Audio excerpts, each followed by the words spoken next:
I didn't get an ad on my actual account, so it must have been because I just watched one. It didn't make me watch another one. Neat. Anyway.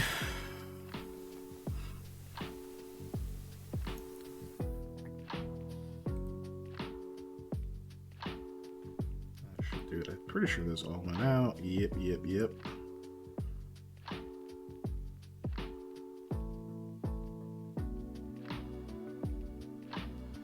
Okay, well, I suppose we may as well go ahead and go voice live and get to work.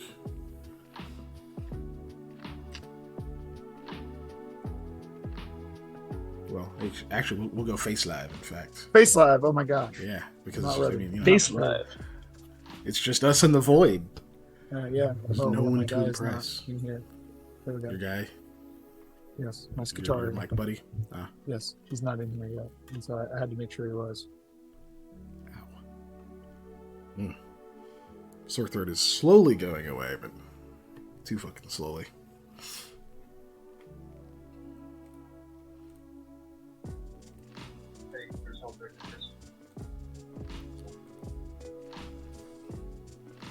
That up. Be looking that direction a lot, so I'll scoot over here.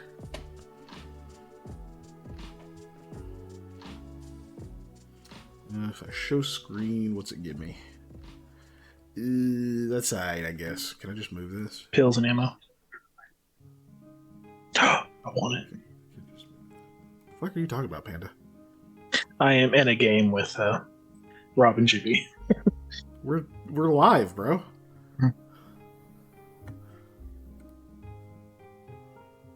Look, you got better stuff to do. You could have just said so. Jesus Christ. Scoot over here. Or I'll scoot over here.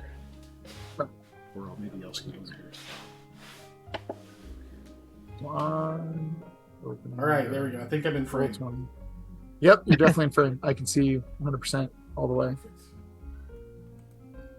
It's weird that you would choose to, lift your left hand like that and flip me off. That's so rude, but, I can see it, so it's fine.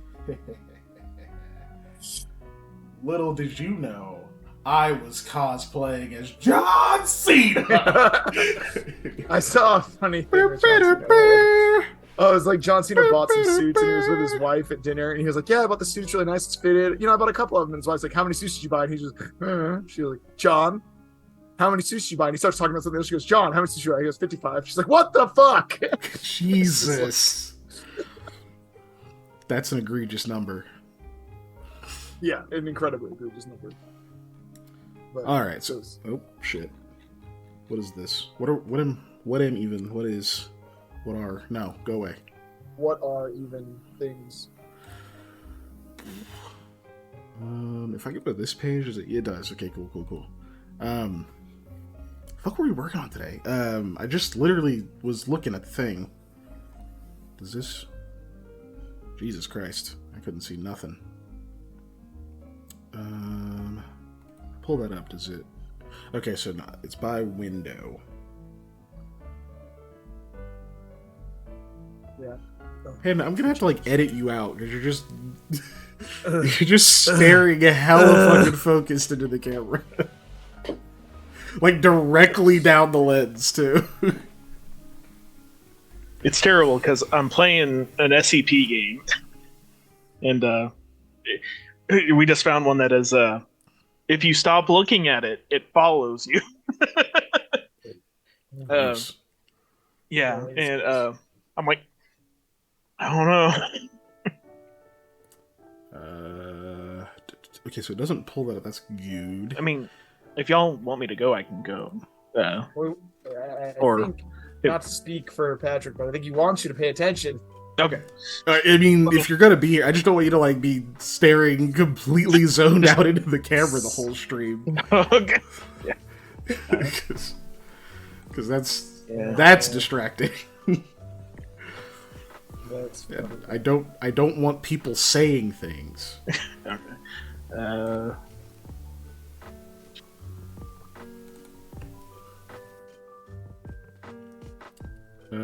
the fuck was it? I don't have a good setup to watch the stream as well because I only have the laptop. So.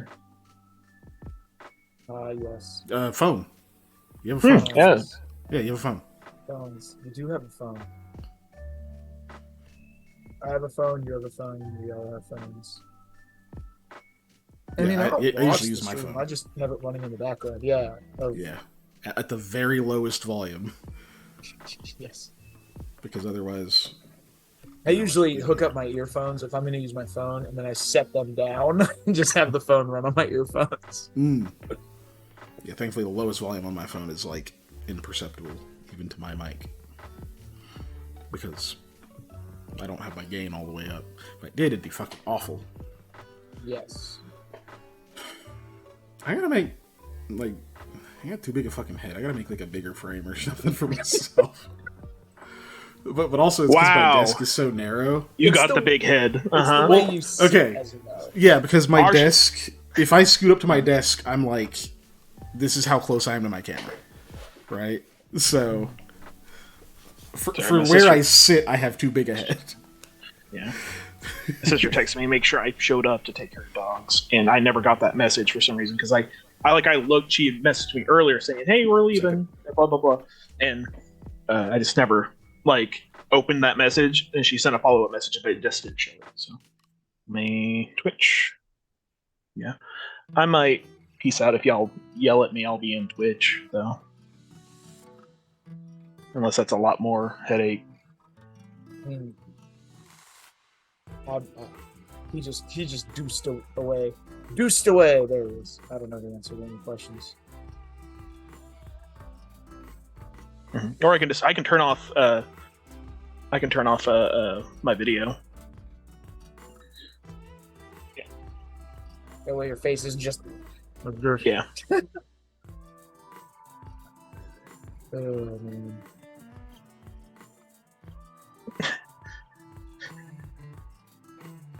Yeah. Oh, you got it. Okay. Thank you.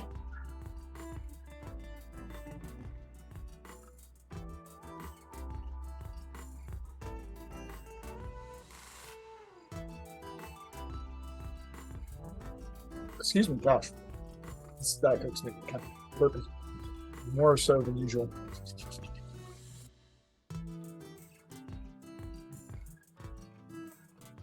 I don't know why, but my Atari is like right in my field of vision for some reason. There we go. That's better. This little guy was like directly. Usually it doesn't bother me. Oh yes, no. Usually my little microphone buddy does not bother me, but for some reason he was just right in my field of vision.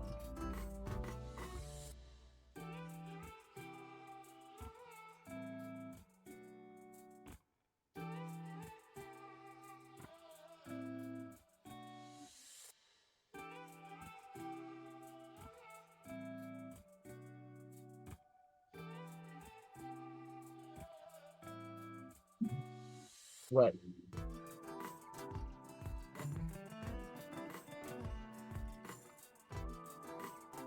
Mm-hmm. Right. Yeah.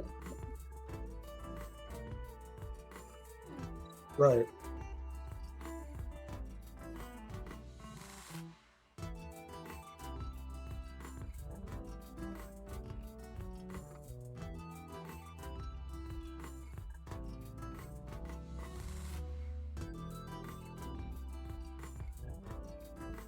Huh?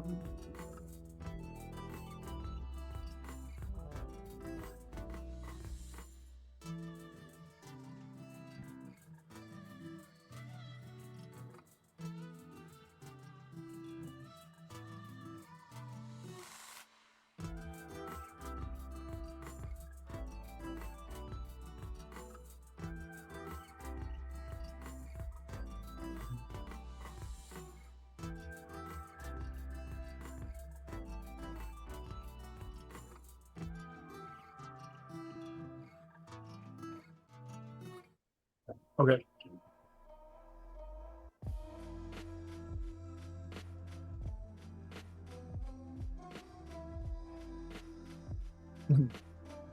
Right.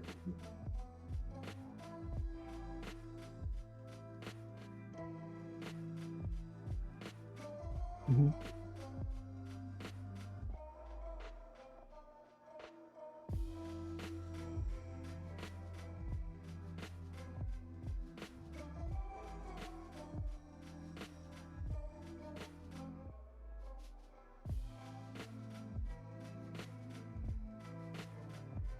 Mm-hmm. We kind of got to have it figured out. Well, and I think this is going to be one of those things that we're going to have to tweak this number potentially based on testing. So at a certain point, we just kind of have to pick a number that we feel comfortable with trying and then just run with it. But that also just feels awkward and terrible. I don't know.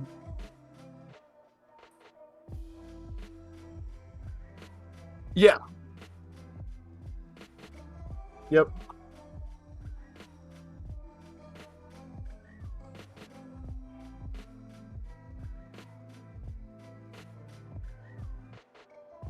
What is Screens real quick.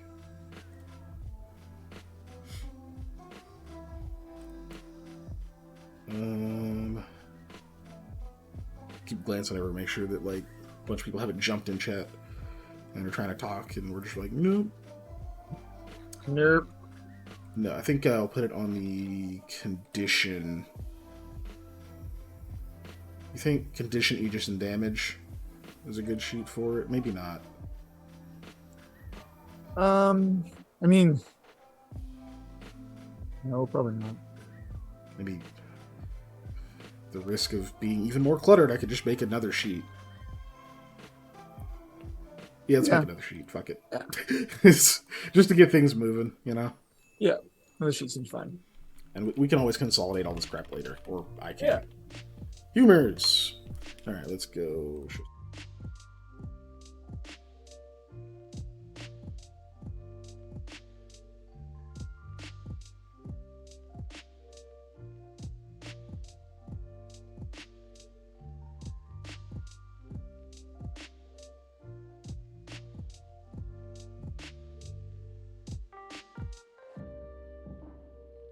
Is mine. There it is. Okay.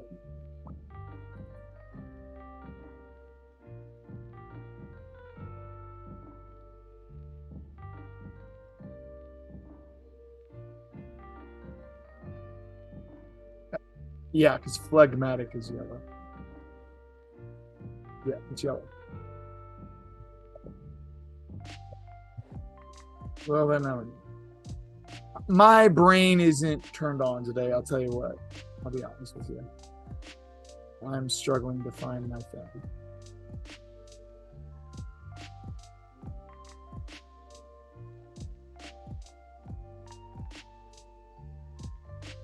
Hooray. Hooray. Yeah, I'm also looking at the what's a character, if that's what you were looking at. That's what I was looking at. Yeah. It's not where it is. Is it in our... It's in the Google Drive.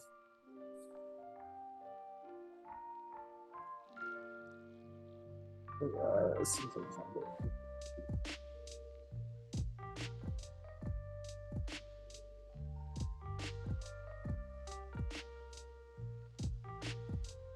it. Excuse me. Melancholic is black bile. Yeah. Sorry, I found it.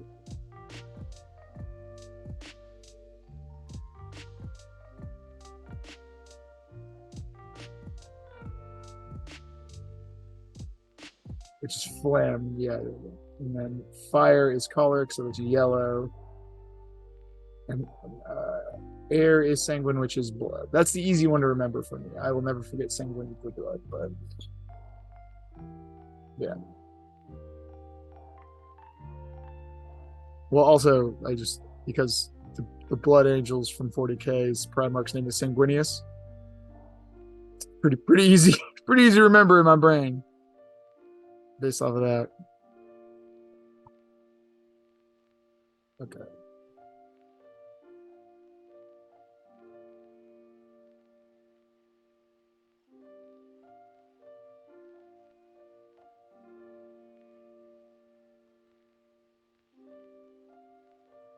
Ghosts.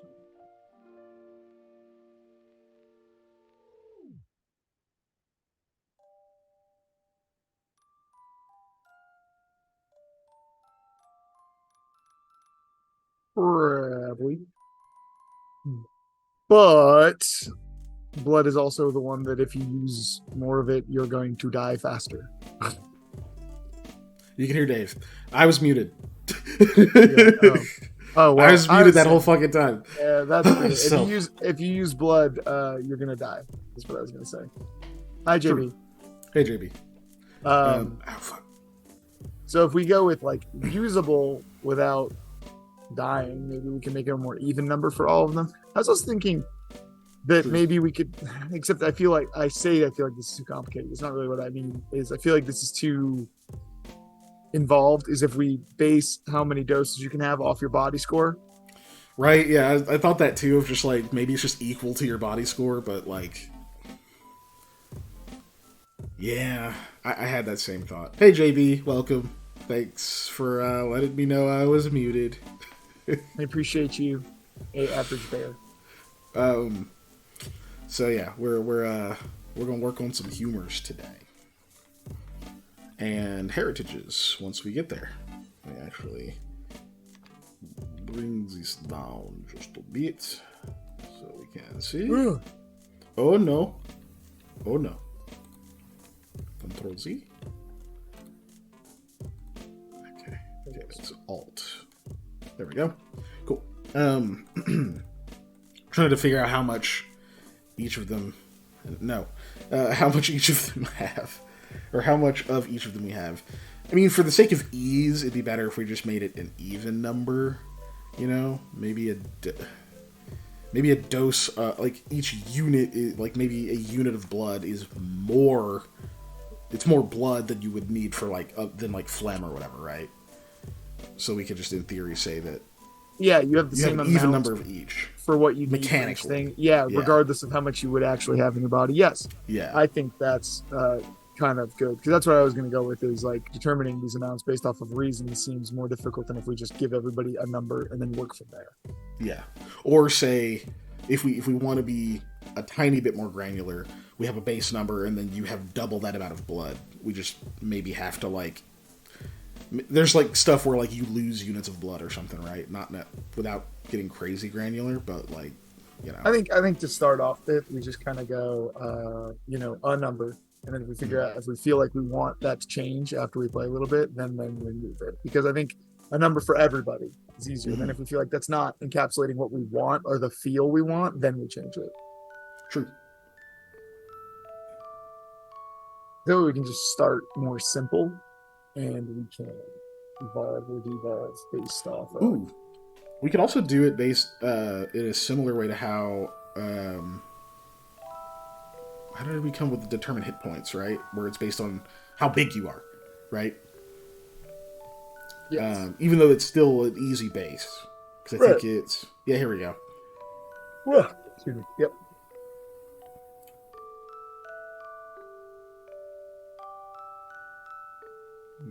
Yeah. Base So we just did times your level plus base. body. Yeah. Yep. So instead of... Obviously, it's not the same amount as your hit points. We would just base it on... We'd multiply it by the number of spaces you take up, right? Right. So we could do space. Well, in that case, it would be space times body if we're wanting to base this off body still. Yeah, if we wanted to base it off body, it would just be spaces times So body. in that case, if you're a single space person, it's just your body score. Exactly. So for pretty much any character, regular character, you're just going off your body score. It just builds in a mechanic to how people would scale up for monsters. I think we just go with that to start, and if we feel like it's too little, we can adjust. If we feel like it's just right, we leave it. If we feel like it's somehow too much, we change it. I don't know. Right? And also, no, it's fine. I think it makes good use of that. So we say humor doses in a creature are equal to their body times spaces they occupy.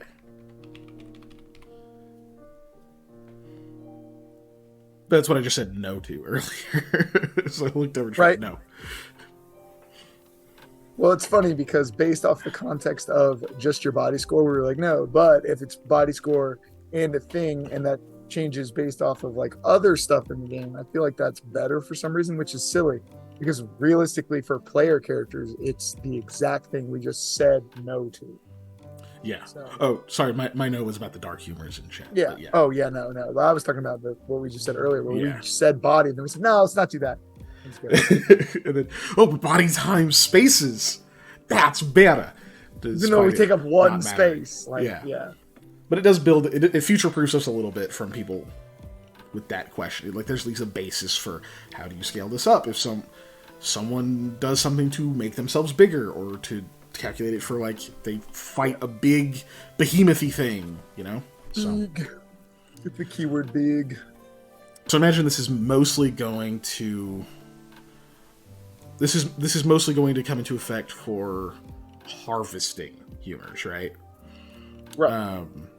Because I think generally people are not going to spend the humors from their body.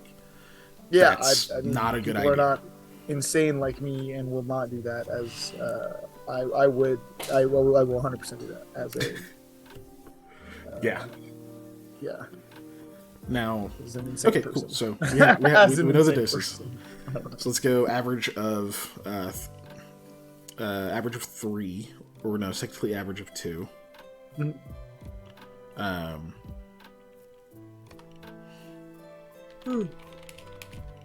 2 means 2 of each humor in average person. Neat. Which is nice. It means it's like they're not super hard. I mean, they're not super hard to find, but they're not super easy either. Yeah. It's not going to be. Recovery, which we haven't really talked about natural recovery, right? Right. Oh, gosh. Can't stop yawning. Sorry. Very good. I was doing it a lot earlier.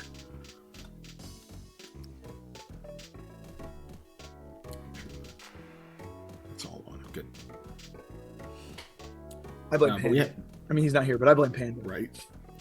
So we haven't talked much about natural recovery either. Let's say, and recovery. That's a dollar sign, not an ampersand. Recovery. You gotta spend that money for that natural. Right.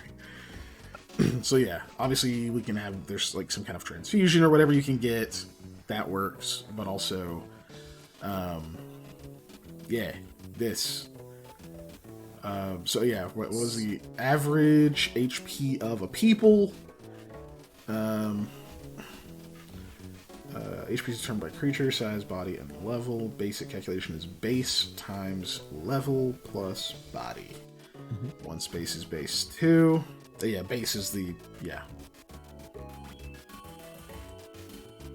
Okay, so we're gonna have double our body score if we're doing base instead of just space. So if we do base, or not double, but This we're is gonna for do HP. 2. Yeah, no, but I was saying we were talking about doing that plus body, or that times body. So if we did just base times body, then we'd have 2 times our body score for our stuff, not for our HP. Because we For just humors, said base times body for humors. But yeah, We're gonna I have think 2 times we our just body. go spaces times body is still a good, That's it's still a fine good with me. starting point. Yeah, I Okay, think I that's like fine. that for. But we can always, Again, this could always testing- be how we decide to scale it up. Yes, Yeah, that is we also base the it point off of of testing. this. We were fine. Yeah, and I like going off of a system we've already implemented and trying to design things based off of that same system, because then Yeah, because it makes it all self-referential, and it'll be more consistent than. and hopefully Never easier to mind. learn. Hopefully, yes. Okay, so just, but I'm looking at HP because I'm talking now. I'm thinking about recovery stuff, even though that's a little bit of a sidetrack. But Yeah. I do want to answer that question of how quickly do you recover humors.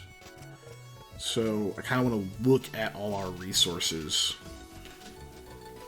which right now, HP, stamina, condition tracker. I'm actually just going to grab these real quick, and then we'll just edit them down. Because Aegis is going to be auto-recover after, like, a few seconds. Humors and recovery. Okay. So I'm going to edit this down to our average, right? So our average, level 1 person, body score of average 2, they get 4 HP. Neat. Right. Not a ton. They also are going to get 8 stamina.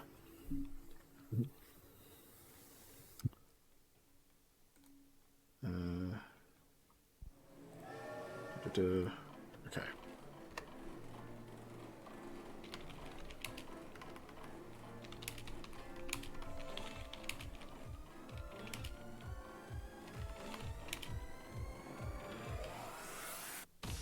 Neat. Okay, and then condition tracker is what it is. The steps don't change. 6 levels. Okay. So if we got 2. So, what do you think for recovering HP naturally? Because we're 100% sold on there not really being a lot of ways to just like super fast heal, right? There's no like healing magic. Right. It would require some doctoring, some other stuff, right? I was going to say we just we restore our body score per long rest, except long rest won't be the thing, but we just get our body score back. Yeah, could be. Which is like functionally for a PC half your HP. Yeah. I was honestly thinking we might go slower than that, right? Like we might go a little grittier just because of the sort of themes we're playing with. We might just leave it as like level. Kind of just go like base Pathfinder. You just get your level back. I mean, but body score is going to be slower the higher your level is than what your level is. Because on average, your body's going to be 2 to 3. You're going to get less points back than you would if you're a level 4 character. It's going to be more early, but less later. That's also true, which I don't know if I like that. Yeah. Because it gets into that weird. It makes HP even more weird. You know, because it's like, how come this super badass is taking, 6 weeks to recover when he used to take like 2 days? You know. Yeah. Well, because he had less to recover because he was squishier. I mean, mechanically makes sense, but if you think like a person's body, it's like, okay, you took a bullet. I think when you were shittier, is fine. And now you took a bullet. It's it's kind of weird. I think starting with level is fine. But that's just because HP is weird in general. But yeah, HP is weird in general. Let's go with that. It is a hard thing to make up a numerical value for. Yeah, it really is because it just represents a lot of nebulous things.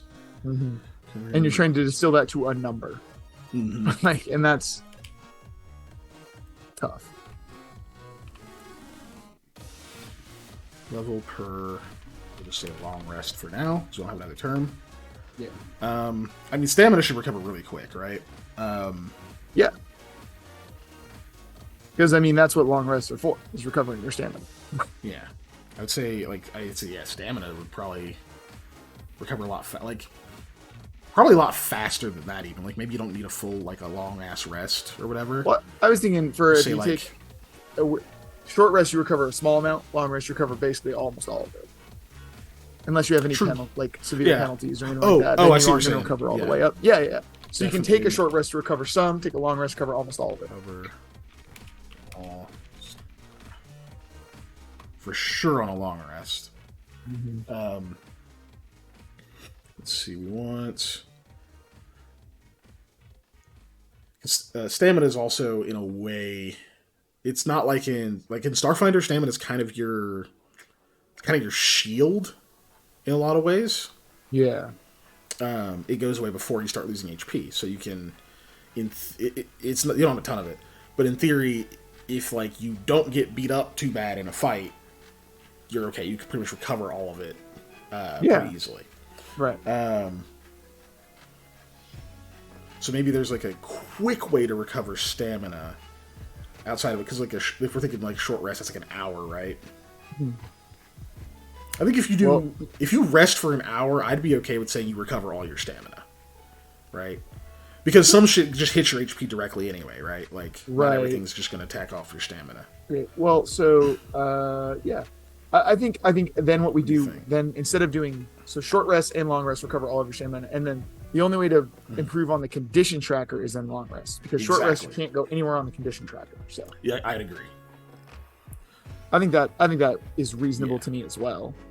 Because I mean, that's just taking a break. That's all it is. It's just pretty much. I just need to take a breather, recover my stuff. Let's get back to wherever I could be for today. And then we'll go from there. Short rest, cover all stamina. Okay, and then we'll say, how many steps do you go up the condition tracker, would you think? If on a long. Let me pull up. Let's say long rest. The condition tracker. Yeah, it's in the condition Aegis and stuff. I've got it pulled up with stream. Yeah. 6 stages.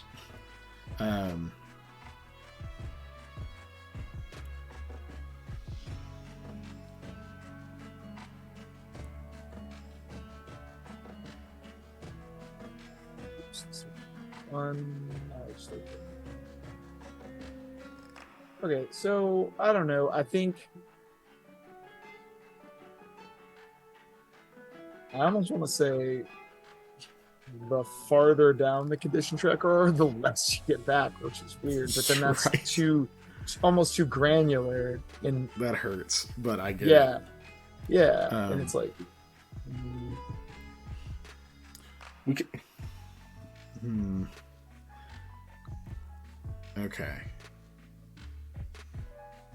I'm trying to think. So well, yeah, I would go ahead. No, I would say this. So, I think just each long rest has just got to be one up the ladder. I think we just go one up because I was thinking 2, but I feel like then I don't know. It's weird. It's not as punishing, obviously, but Yeah. I think what we're doing right now is also we're determining what happens on a short versus long rest, right? mm-hmm. So I'm gonna kind of dive into those specifically real quick here. Make sure there's that. Long rest is what are we calling that? 6 hours? Yeah. Or do we go all 6 the way to hours. 8? 6. Sure. Yeah. 6 is fine.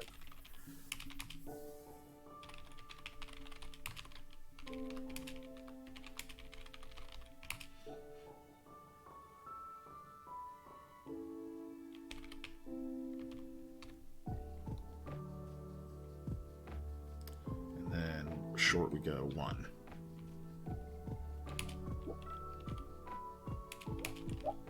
Oh boy, on.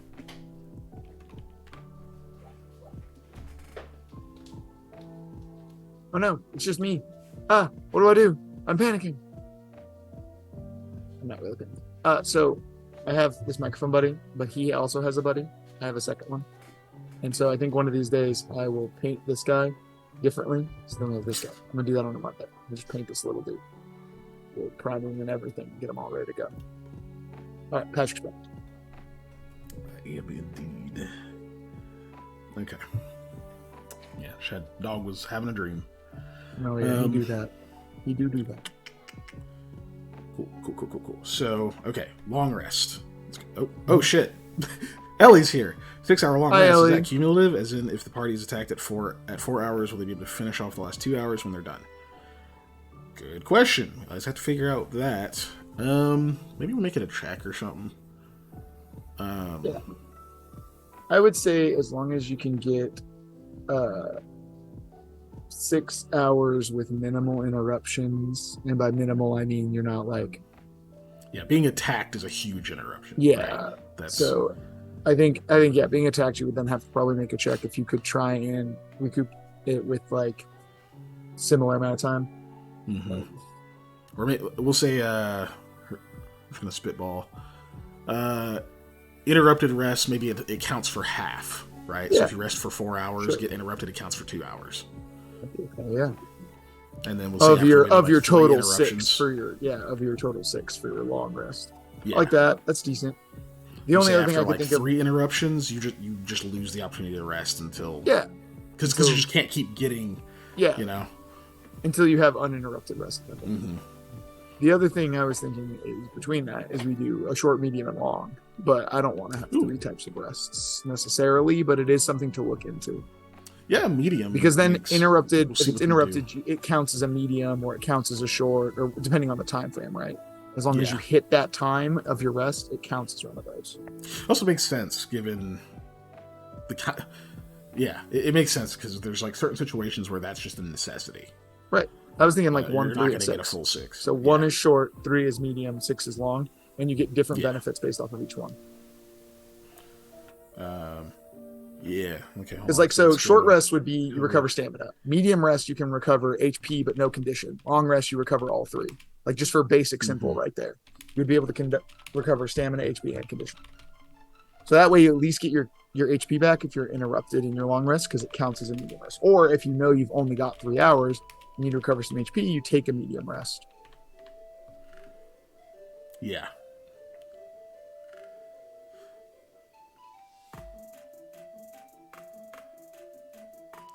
Ooh, actually, that begs the question. I also like that. Do we want... I'm going to read what you said here in a second. Oh, yeah. Actually, do we want to tax the condition tracker harder or the HP? I almost feel like HP should be the last thing to be recovered. Like maybe on a medium you can get 1 step up the condition. Because the condition tracker will naturally fluctuate also. Yeah. Because we should have steps where you can like get like a morale boost or something. Yeah, we could flippy flop that. That's fine with me. So what Ellie suggested is that there would be a check for body, mind, or both. The adrenaline might keep people awake, and then there's the paranoia that might be another attack at any moment, which is also very interesting if you have interrupted rests. I like that. I think that's more of a in the gameplay moment thing and less of something we can establish, but I think that's an awesome thing to have if you're a storyteller, like as a concept. I do think that you have, especially with interrupted rest, versus you would have to still make a check to like hold your rest amount. So let's say you get interrupted at 3 hours of sleep. You get a check to see if you maintain full benefits or like partial benefits kind of thing of your medium rest, or if we didn't do medium rest. But since we're doing medium rest, you just get your medium rest, right? But or shit, actually, it'll be a check. Kind of manufactured instead of having count for half. Well, we can do that loosely, but also since we have 3 stages, it just getting interrupted knocks it down a stage. Yeah.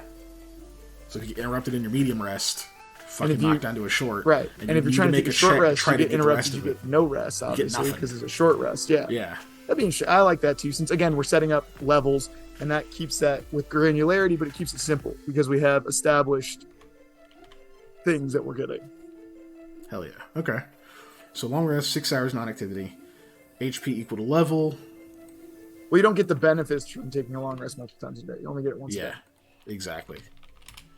Sleeping 12 hours a day, contrary to popular belief, does not really do a lot for you in this case.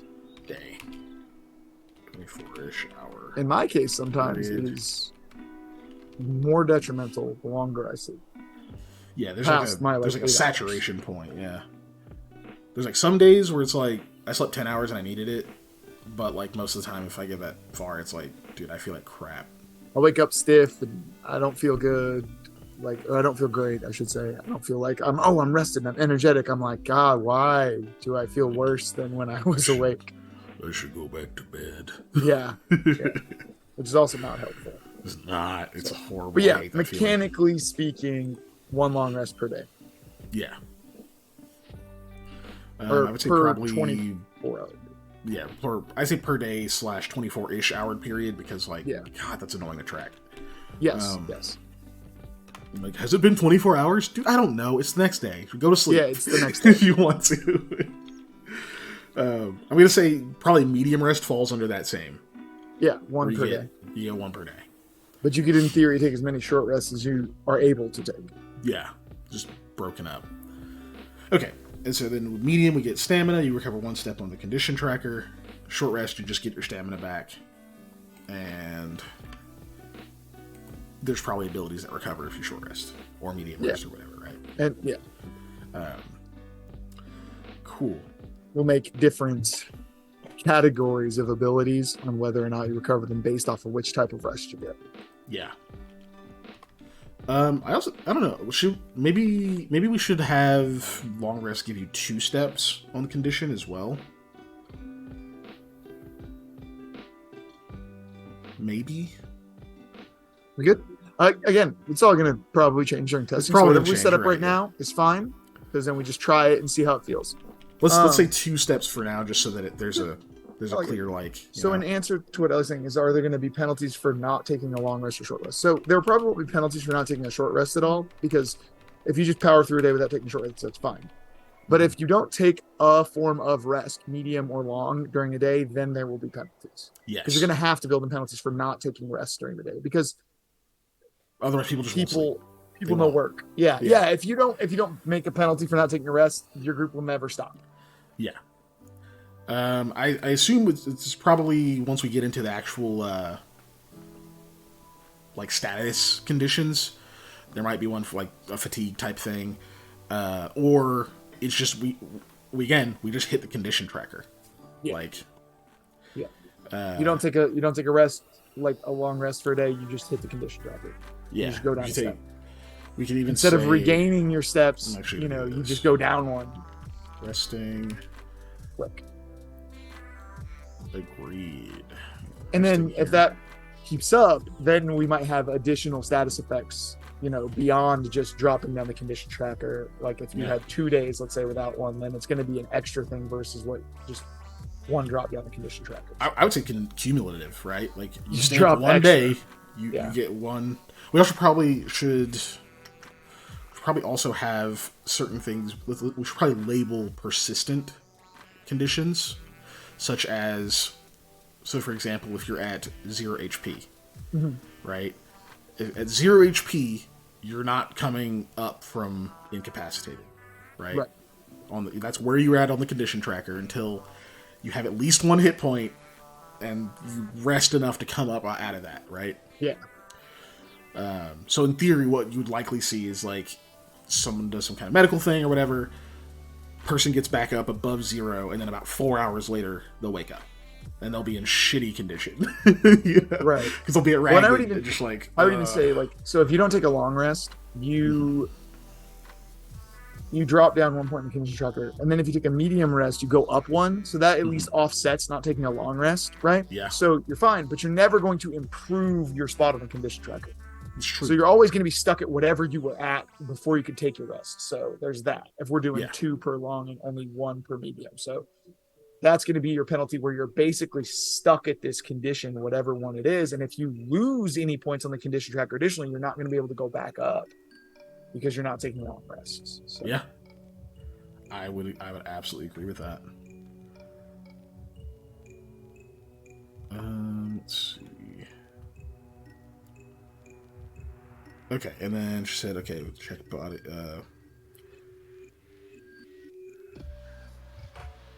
I would say, for the check, as far as like trying to make up your rest. So, like, say you get interrupted during and trying to do a long rest, and you don't want it just a medium. You really want to get the long. I feel like it's mind. I feel like it's a mind check, right? I'm down with that. Let's say interrupted rest is degraded 1 step, i.e. long becomes medium becomes short becomes none. A mind check.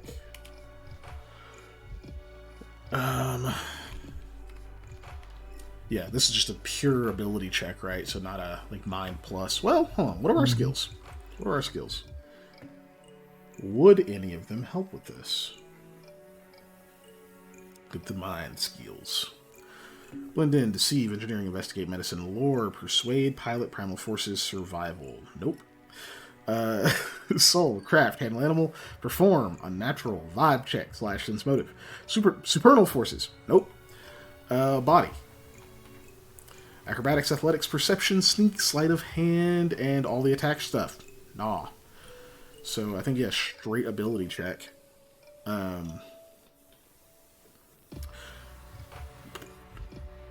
Since it's just a straight core attribute check, we might just say 1 success is fine. However, what's funny about that, so let's say someone's mind score is 1, right? Like, what if they're the minimum? And if they're at labored condition, so at a -1, they're pretty much screwed unless they spend drive. So you have to like spend drive to get back to sleep, which we need to figure out how to recover drive too. Yeah. I think I'm good with that being. I think did we have a hold on? Do we have a thing for this? Drive. Level plus soul is base. That's it. Oh,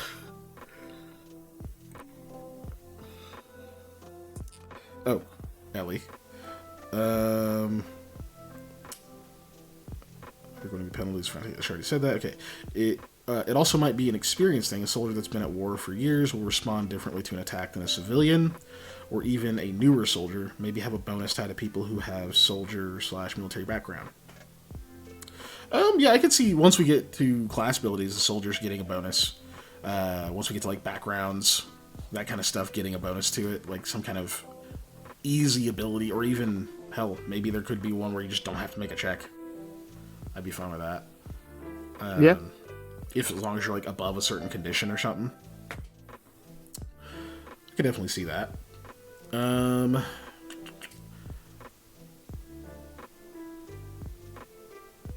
Yeah, do we want people to be able to add their level to that check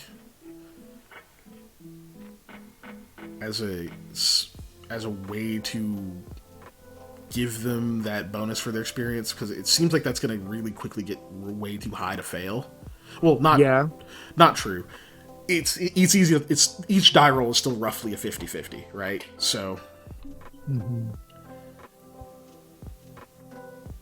so it's still not that hard to fail it. Yeah. But yeah, I don't know. I'd say we just go with, like you said, just mind, and then we'll have other stuff that buffs it. Yeah. So let's go back to that. Mind check. Needing at least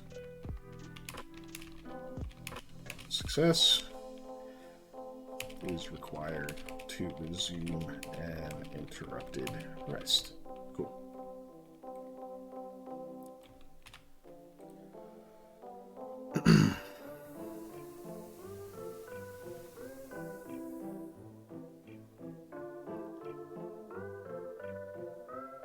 Okay, so here's what we have. Resting. Interrupted rest is degraded one step, i.e. long becomes medium, medium becomes short, short becomes none. A mind check needing at least one success is required to resume an interrupted rest. Okay. Maybe first 3 levels in one additional point up to level 6 is 2 points, etc. to continue the multiples of 3. She might be talking about drive recovery now. Or what we add to the check instead of adding levels. What we add to the check. Yeah. Oh, yeah. Well, in this case, points would be dice, right? It'd be an additional die. Bonus to check. Yeah, it'd be an additional die. I don't want to tie too many unique mechanics up in it. Yeah, I think we go with this for now, and then if in testing it proves to be too difficult or too easy, then we change it. I think this is just we just got to pick a number right now, and then change as we go. Yeah, because I think it's going to be either. I have a feeling it's going to either be no bonus dice, base, right, not counting for class and background stuff, or we'll add level. It's going to probably be one of those two things. Yeah. But because I don't want to tie too many, just to answer Ellie here, I don't want to tie too many like unique situations where you gotta consult the book, you know? This way it's just an easy rule of like, forever it is just this thing. If possible, but we'll see once we get to playtesting. So for now, just one success on a mind check, required to resume an interrupted rest. Long rest, 6 hours of non-activity, including like sleep, deep meditation, etc. She says half level might be better, so that level 1 doesn't have any bonus. Yes, I don't want to get into, especially when we have whole dice as our modifiers mainly. I don't want to get into half level stuff right now. I think we're just going to stick with mind only. Yeah, and now. you may be totally right, Ellie. It's just this is one of those things that we're gonna have to figure out through testing and not be able to like know right away. I think, and we're just gonna have to be okay with the fact that we just won't know it right now. Right, and be okay with the fact that having your rest interrupted just really fucking sucks. Yeah, right? totally. As it does. Yeah, and it should. Yeah. Okay, so. Because, yeah, like, if you're, like, out on the road, right, like, especially just, like, outside of civilization, and there's shit attacking you pretty consistently, that should be incredibly stressful and incredibly draining, because that's what it would be. Even if you're experienced adventurers, you're going to be more better equipped to deal with that drain and fatigue, but it doesn't mean it doesn't happen, right? I mean, yeah, from a personal I think it example, holds up. just from this week, I stopped in St. Louis to try and sleep like an hour before doing a whole bunch of stuff in St. Louis, and was interrupted by a very small little gremlin who kept poking me with stuff, and that sucked. And that was only a short rest that I didn't get to have. And then I was tired and it was hard, and then I slept way too long the next day. That's what happens, and so I wasn't nearly as functional. So I had to stop and sleep. I had to stop and take another short rest later because I couldn't finish that. I couldn't keep driving. Okay, it's required to resume the interrupted rest. Cool.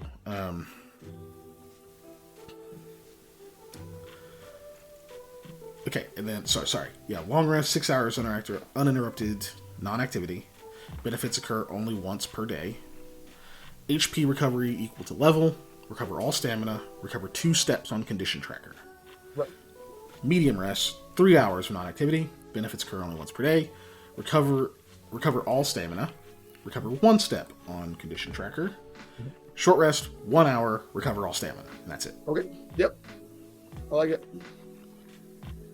And then as we add abilities and stuff that could get recovered, we'll decide if they go in which of those 3 buckets they go in. Exactly.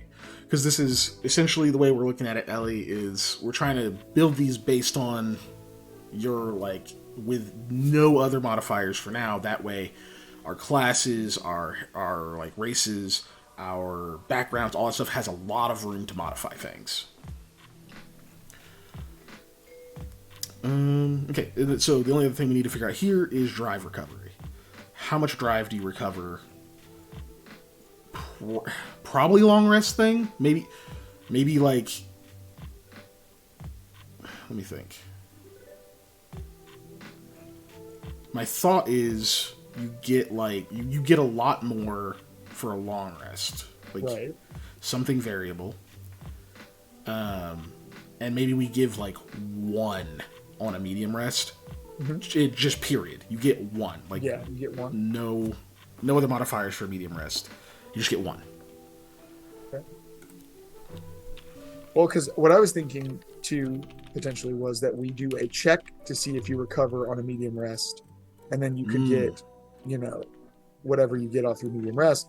But also for the long rest, I was also thinking a check to see how much you get, but you always get at least X amount, let's say on a long rest, and let the X amount is 1 or 2 or whatever. But it's a check to determine how much more bonus. You can. Yeah. If you're going to get the extra. Okay, so we say, so this is a check.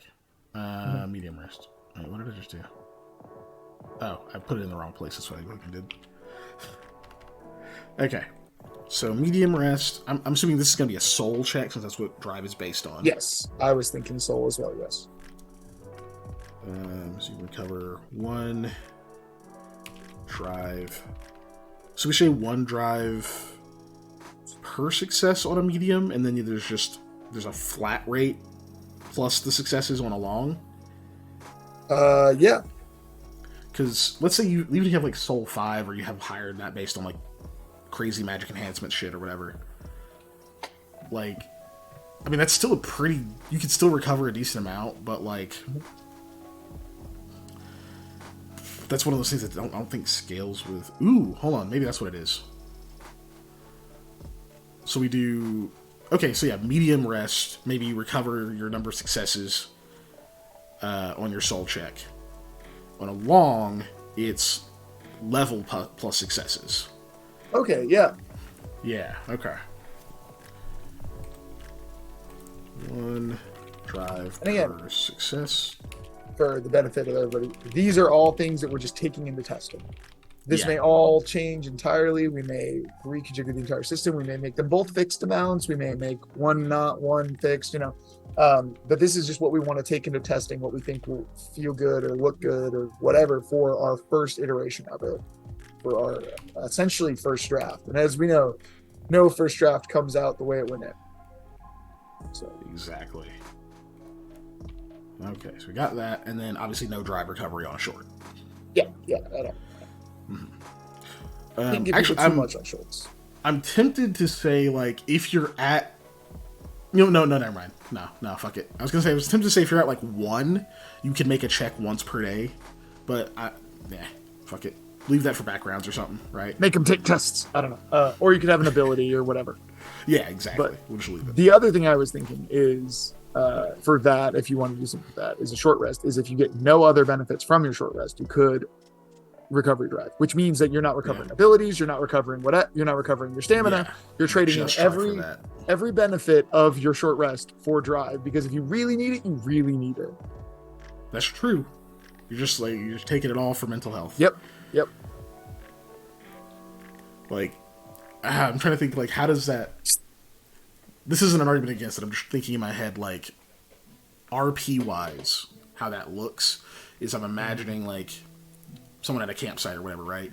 Everybody else is just, like, sitting down, fucking, arms resting on the knees or whatever, just, like, head forward, just fucking just breathing, taking a minute.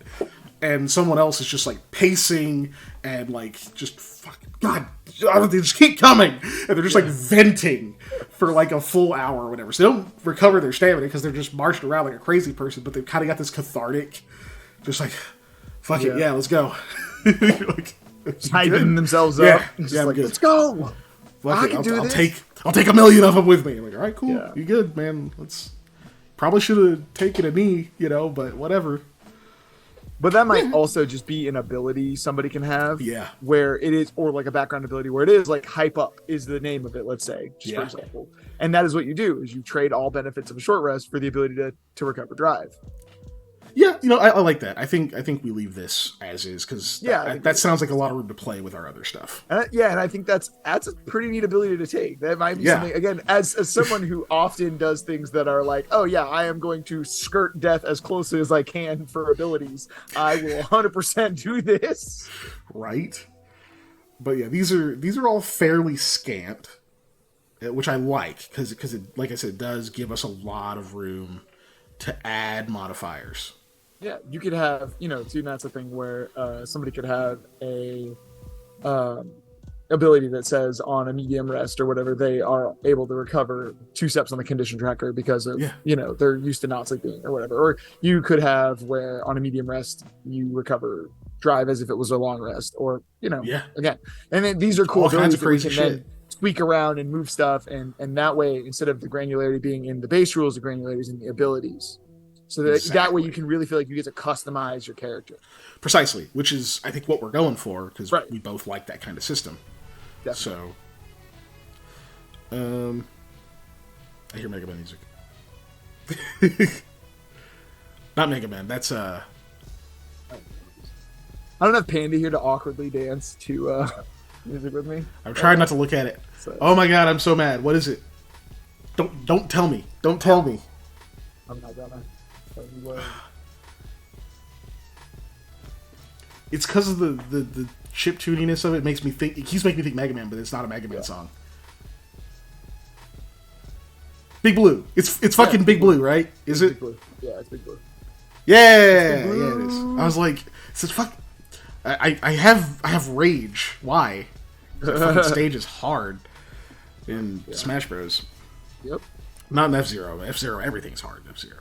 That game is just hard. It's just fucking super difficult.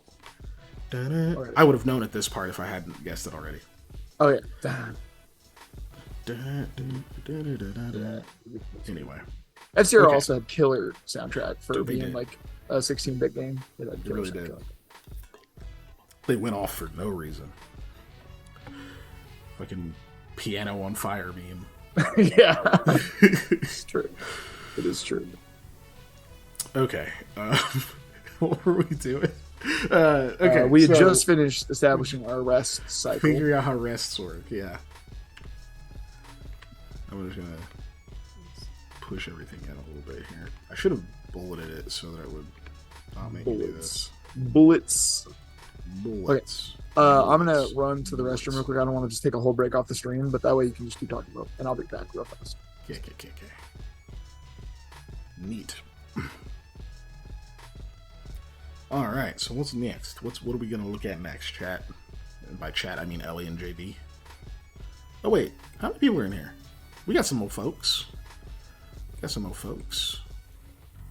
don't know how many, but welcome. Okay. Figured out resting. We were doing that for some reason. There was like a whole... Okay, we gotta figure out how people recover humors. That's how we got on that whole topic. So when Dave comes back, that's what we're gonna figure out. If you use up humors, is it like a check? Do you need an infusion? I mean, I imagine they do recover naturally, right? Because they're still just like a part of you. But I kind of want that to be a check, right? Which would definitely be a body check.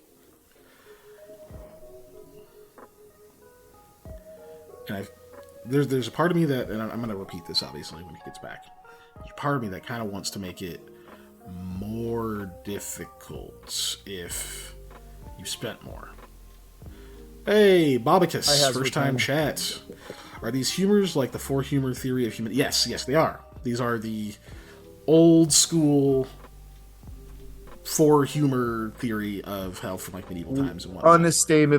Unashamedly, I can't speak. Stole this from medieval alchemy. Is what I was trying to say. Yeah, he sees it. We added a 5th humor, which is the Imura. Jesus. Because this is like a fantasy world and everything. The Imura is essentially plasma, represents void. We have a whole sheet somewhere. A whole sheet. I had it pulled up a minute ago. I did too. I think it's in revamp stuff. Imura. Plasma represents the void. Whatever the 5th season is. This is old stuff. So I think originally I had intended there to be a 5th season on Shard, and I didn't know what it was going to be. Maybe we'll still do that. I don't know. Age, association, infancy. Quality is mild and temperate. Organ is the lungs. Planet is Venus, even though there's no Venus in this universe. This is all like our original draft things, just kind of getting ideas down. But yeah, Imura was the 5th one, which we created so we could play around and do interesting fantasy stuff with. Back to humors. Yes, essentially, magic in this world is drawn from the humors. It is all based in the supernal language, supernal forces or primal forces, which were done by the gods, who are not like Greek deities or anything like that. They're not like personable, like humanoid type things that like make a bunch of decisions. They're pretty much around. Without getting into the weeds too much, sorry. But what the supernal language can do is convert primal forces like fire, water, air, earth. They can convert those into the physical forms that can create life. So they can turn them into the humors so that people can exist. They make people. Magic is done by reversing this process, basically. Obviously, you don't want to do it like to yourself too much, because you don't want to just like burst into flames or turn into salt or whatever. But collecting these humors can allow you to use the supernal language to reverse them back into their primal force. And that is invoking. That is the art of invoking. You pretty much have invocation and proclamation are the 2 kind of methods. Proclamation is mimicking what the Avier, or the divine champions, used to do in the ages past, which is more similar to what the deities do, which is to speak the supernal language as a way to command reality to do its bidding. Whereas invoking is a way that they kind of broke the system, realizing that if they spoke it backwards, then they could still do they could still kind of do the magic thing without like their eyes melting out of their head and stuff like that. So and I for one like my eyes firmly rooted inside my skull, so I'm a fan of that. And in solid form. Asprash on us. Zarathustra. I mean, yeah. Don't turn into salt. But yeah, right now, we're just going over... There's also a force called Drive, which I'm trying to remember how I defined that whenever I ran into the living room randomly. It was like, Dave! And I just yelled stuff at you, and I'm trying to remember what I said.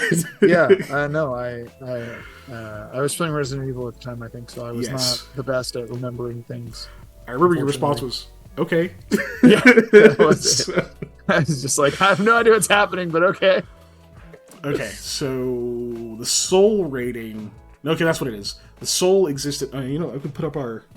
Well, let me put up my... There's our weird little cosmology. Hey. Creation is obviously where people is. It's like right there in the middle. That's like all the physical stuff. Generally speaking, this is where gameplay will take place, with very limited exceptions. With no current exceptions known. Yeah, it will be in creation. Yeah. Look, players can do anything. Well, let me rephrase it. Players can fuck up anything. And some narrators will be like, fuck it, yeah, I'll make up some weird shit that exists in the first Ring of Chaos. Why not? I'd say that, but... You exist in a dream. I am that player, so I don't... But yeah, so technically, souls exist simultaneously in creation and in the beyond.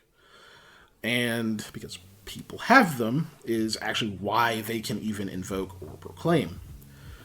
There's an expendable resource in this game called Drive, which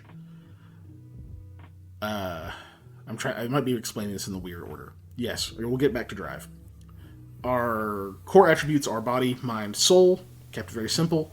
Soul is essentially the measure of the strength of that connection between the beyond and creation that you have, that your two halves of your soul have. Drive pretty much draws power off of that connection, weakening it. Without that connection, the soul in creation does not exist. So if you spend all of your drive and sever that connection, the you in creation does not have a soul anymore and becomes a stiff or an undead. Cool. That's the thing I was trying to explain. It is now explained. And what we're talking about right now... was an excellent job of explaining. Thank you. And what we're talking about right now is recovery mechanics. A working stiff. Thank you, Bobicus. That's kind of where it came from. I think Ellie gets credit for that. Yeah, even if she doesn't, even if it wasn't her, I'm gonna give her the credit. Right. She had so many good suggestions when we were talking about what to shorthand the undead, which is great. I'm terrible at it. Yeah, because I think Exanimates won, and then eventually... Oh yeah, we did a poll. I was like, I forgot we did a poll. And then it won, and I was like, cool. And they'll just call it Exits, because I think that sounds funny. I'm going to do part of my job. You should come talk in our Discord about this. We have a Discord server for our thing. I'm going to put that link in the chat. Here we go. Boom.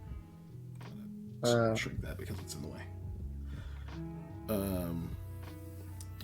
But yeah, Exanimates won the poll, but then I started thinking about it, and I was like, that's a weird term for what they are.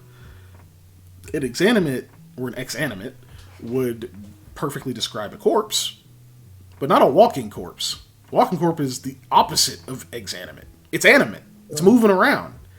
So, and so the more I heard it, the more I was like, oh, the stiff thing is better. So, anyway, that's Drive. So we're figuring out how that's recovered, as well as HP and our condition tracker and stamina and that kind of thing. Yes. And our Discord's free. We're not, We do have a Patreon. We do have a Patreon. There is a Patreon area, but that's not. Yeah, not required. We're all about the free sharing of knowledge, ideas, and I was gonna say love, but that's not even what I was gonna actually say. My brain is on a wild one today, man.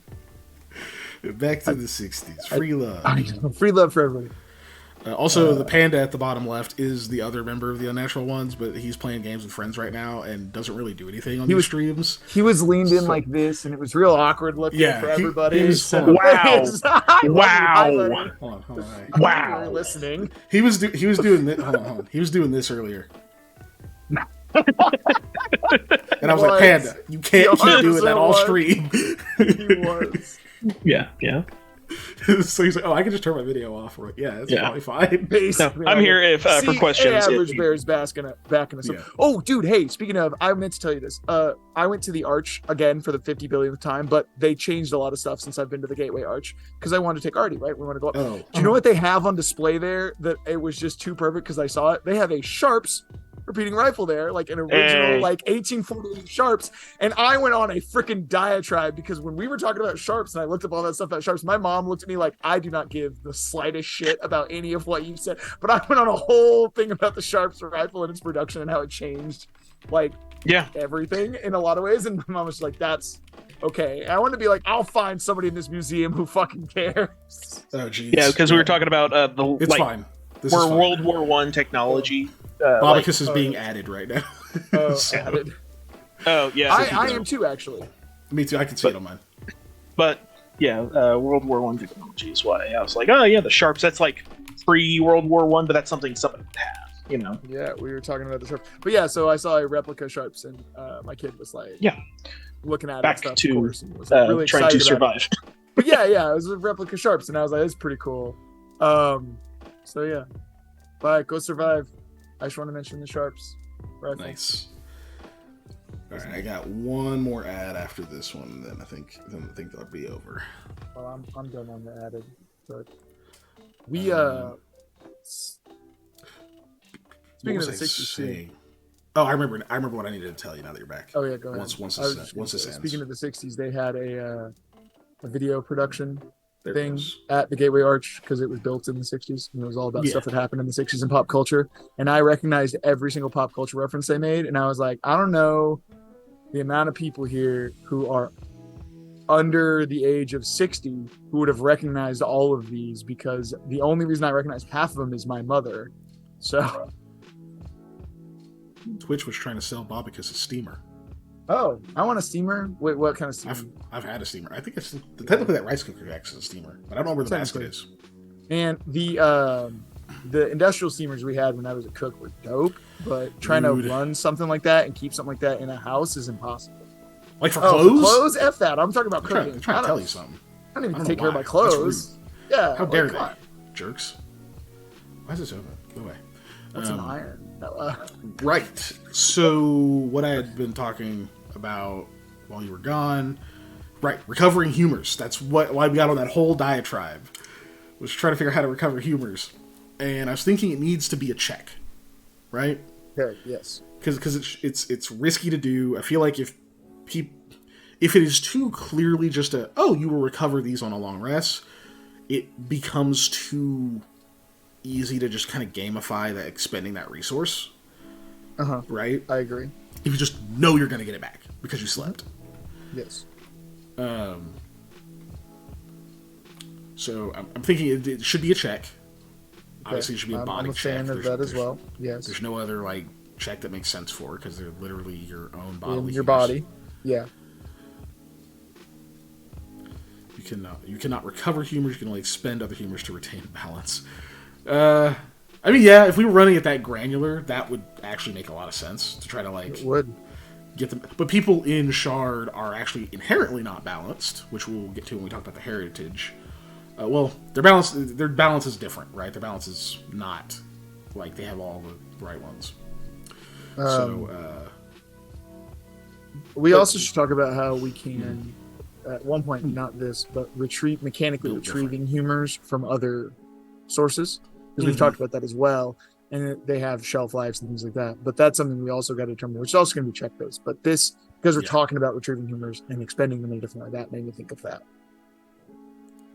We need to put a pin in that. That is definitely something we're going to want to do. Bobicus wants to make a point here. I'm going to read that as soon as I see it. Humor doses in creatures equal to body, so we got that.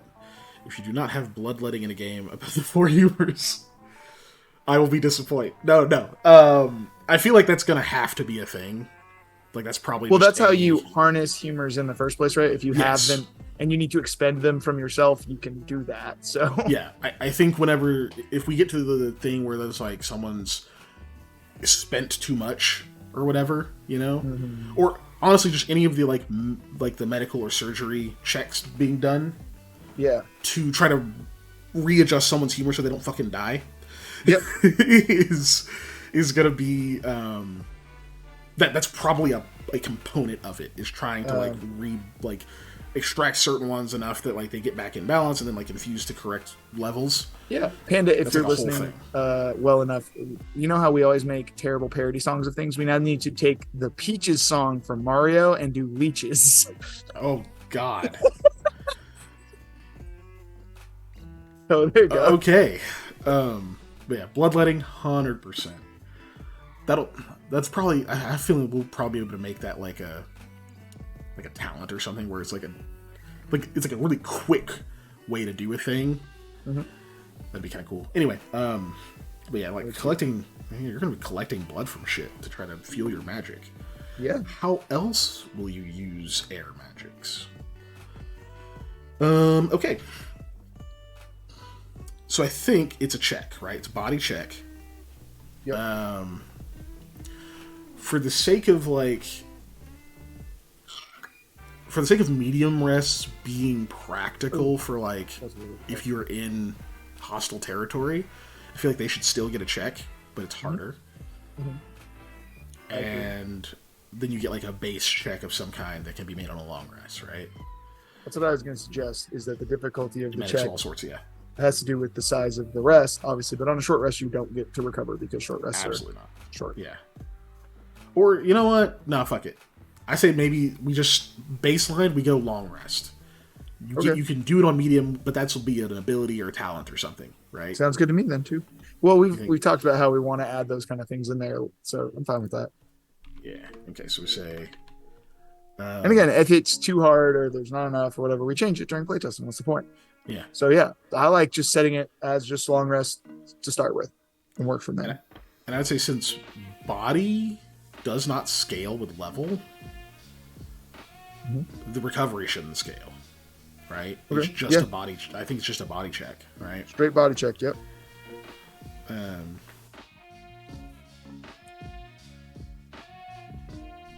And basically, if you fail it, it just represents that you're still not rebalanced.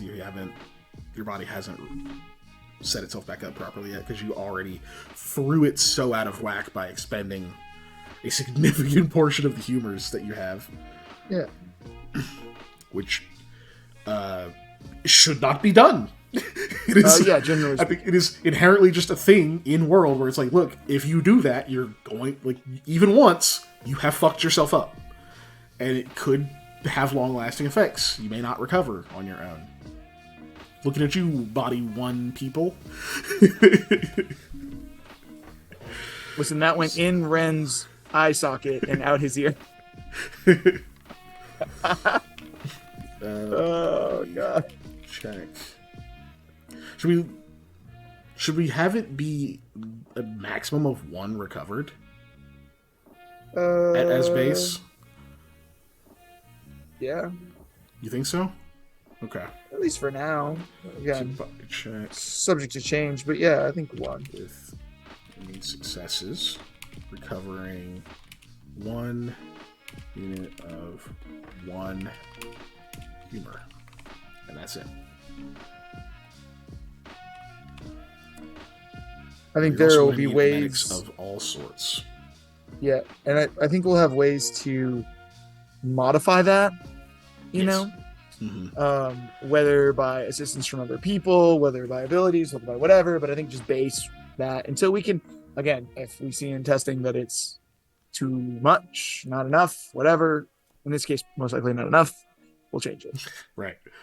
But I think for now, this sells the idea of it's not really a thing you should be doing unless you absolutely have no other option. Yeah, it's supposed to feel like a last resort thing anyway, so. And then also boosts the usefulness of having someone who, like a surgeon of some kind, in your team or nearby, yes. Right? Because they should be hella useful in this world. Yes. Okay, cool. So those are our resting things. So we've figured out how it affects. Sorry, go ahead. Oh, I just said I want support characters to feel relevant and purposeful. Absolutely. Absolutely. So I think that ties up what our rests do, which is cool. No surgeon, chirurgeon. Yeah. Yeah. That's the technically correct term.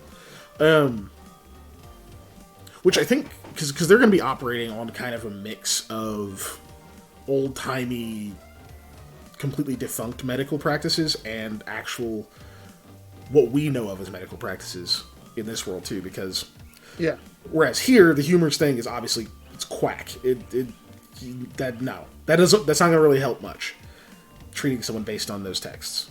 But there it actually does. To an extent, but they also still work like people. So there's just going to be a little of a mix of the two. But I guess, chirurgeon is more of the correct term. Or probably two different occupations, really. Yeah? Yeah, that'd be two different occupations in this case. I know it's the archaic word for the surgeon, but, like, thinking of it, I think they would be separate in... I think they might be separate in Shard. One that is... being... No, whatever, it doesn't matter. Yeah. But I do like the archaic word. It's always fun to use. Oh, me too. Big fan. Yeah, we'll sit on that for now. I have a big fan. It's pointed at my feet. There might be a reason to separate them in the world. But I think that ties that up. I think that's what we needed for that part of Humour's discussion. The other part of it is how it applies to primal and supernal forces. Mm-hmm. So, like, how much does what, right? Right. I think maybe we try to jump to heritage for a little bit. Okay. For the sake of getting to that here, because I feel like narrowing down all the specifics of our magic system, essentially, is like a whole stream. Yes. Because that's a big thing. Like, I'll tell you a little bit of what I had gotten into earlier, real quick, before we jump on that. This will not be visible to chat, so I'm just going to read it. Oh God, it's actually a lot more than first draft. So I'll just say, like, I got into how does someone invoke / proclaim? What is the supernal language? And utterances, which are basically the syllables of the supernal language. I'm like half cut off the fucking screen over here. Let's see. I'm gonna try to just summarize a little bit here. Invoking versus proclaiming. I kind of mentioned that earlier. Invoking is the mirror of proclaiming power. It is weaker but more controllable, but it's basically doing certain steps backwards to reverse the transference of primal into Humour's to go Humour's into primal. Whereas proclaiming is mimicking the work of the divine and the aviar by expressing the power of the supernal directly. Supernal language is a language of creation. It can, I think the easiest way to conceptualize it is to say it's kind of the use of the true name of all things, both physical and metaphysical or esoteric, right? Concepts have, you can speak concepts in the supernal language, so on and so forth, right? For the supernal, a lump of clay you can hold in your hand is no more tangible or malleable than the very idea of love. It's all of it can be kind of manipulated by the supernal. See, while the parts of the language are called words, they don't work the same way as words in mortal languages. Our languages name things and describe them based on how we experience or imagine them, whereas supernal language is a language of creation and does not describe, but it creates and alters. That's all I'll say about that, because I don't want to get into all the other stuff that I've written about it, because it's still early. But basically, essentially, you could think of like supernal is...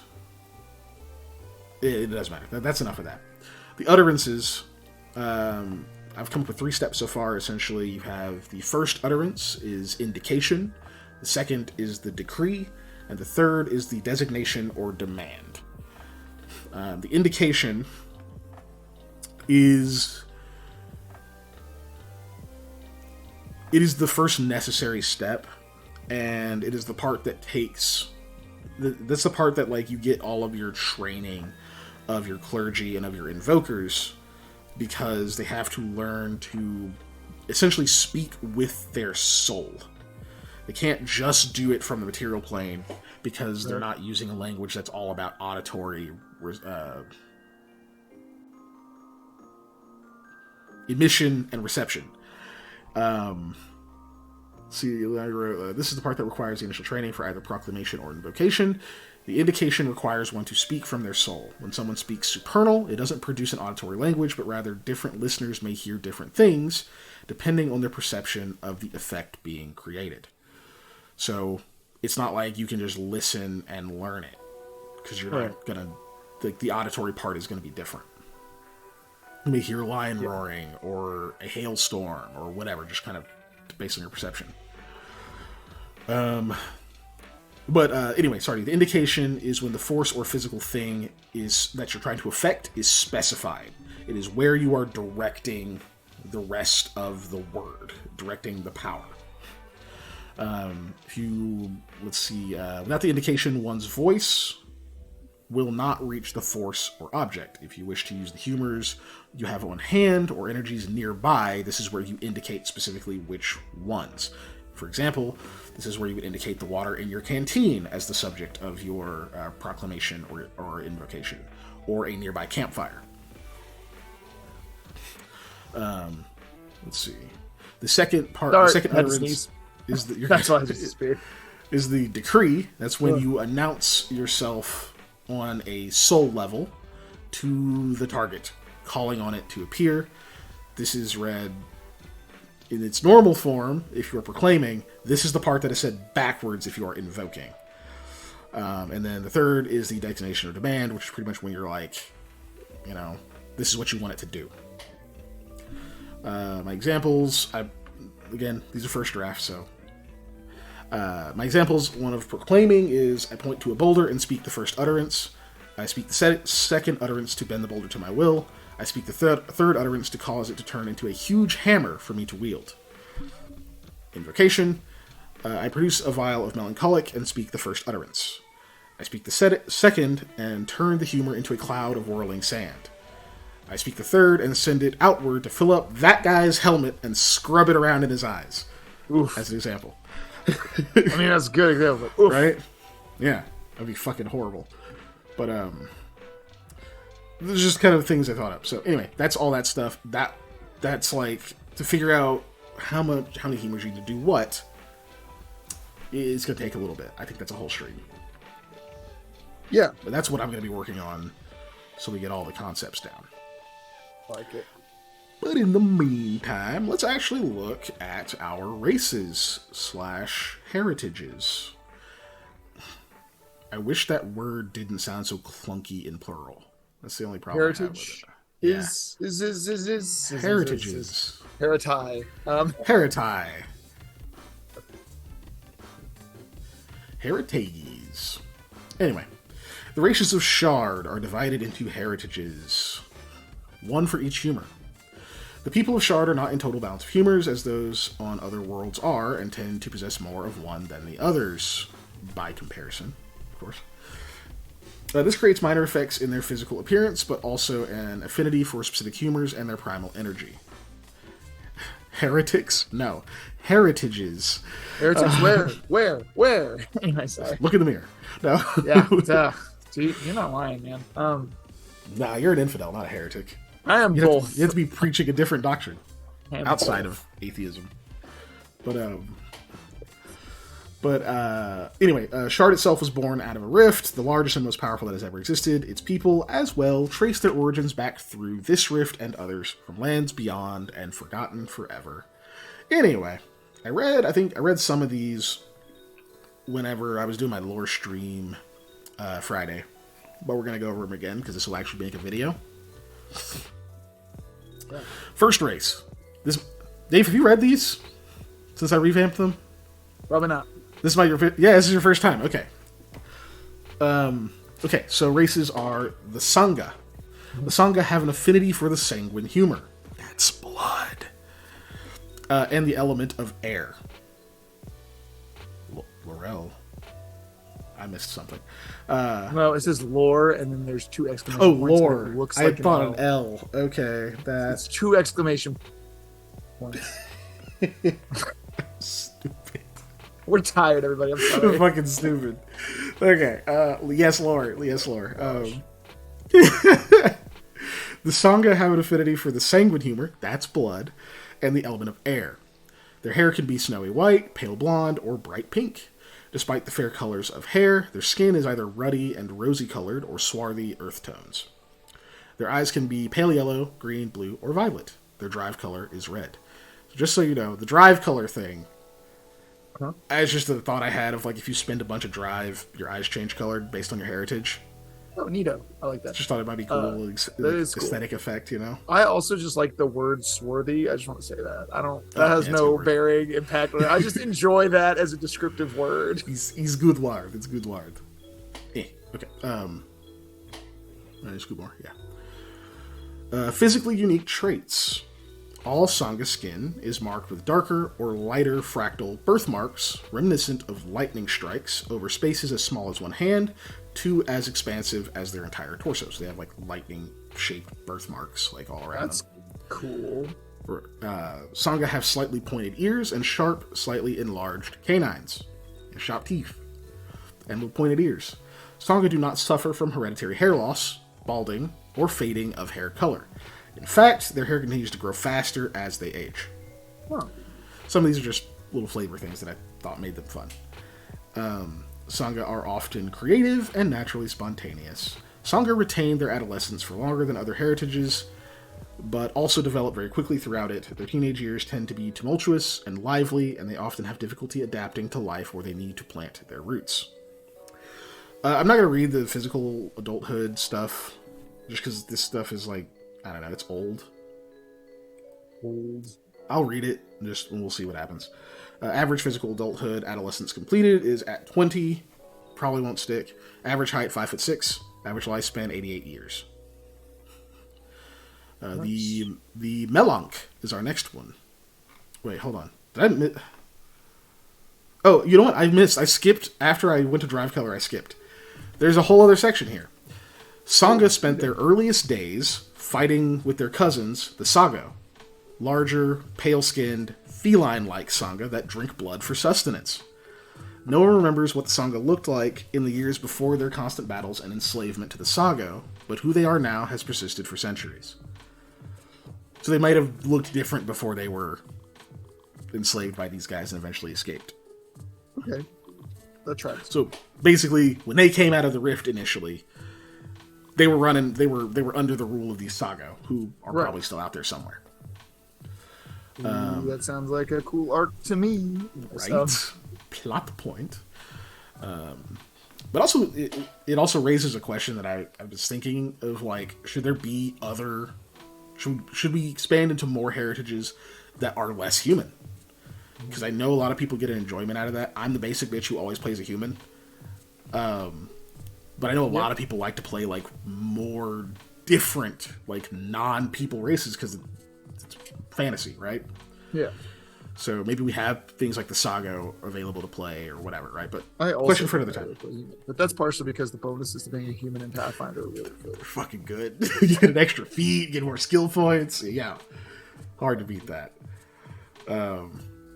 Anyway, so now we can move on to the Melonk. Melonk have an affinity for the melancholic humor. Who would have thought? That's the black bile. I don't know. And the element of earth. Their hair is dark gray, olive green, or deep brown.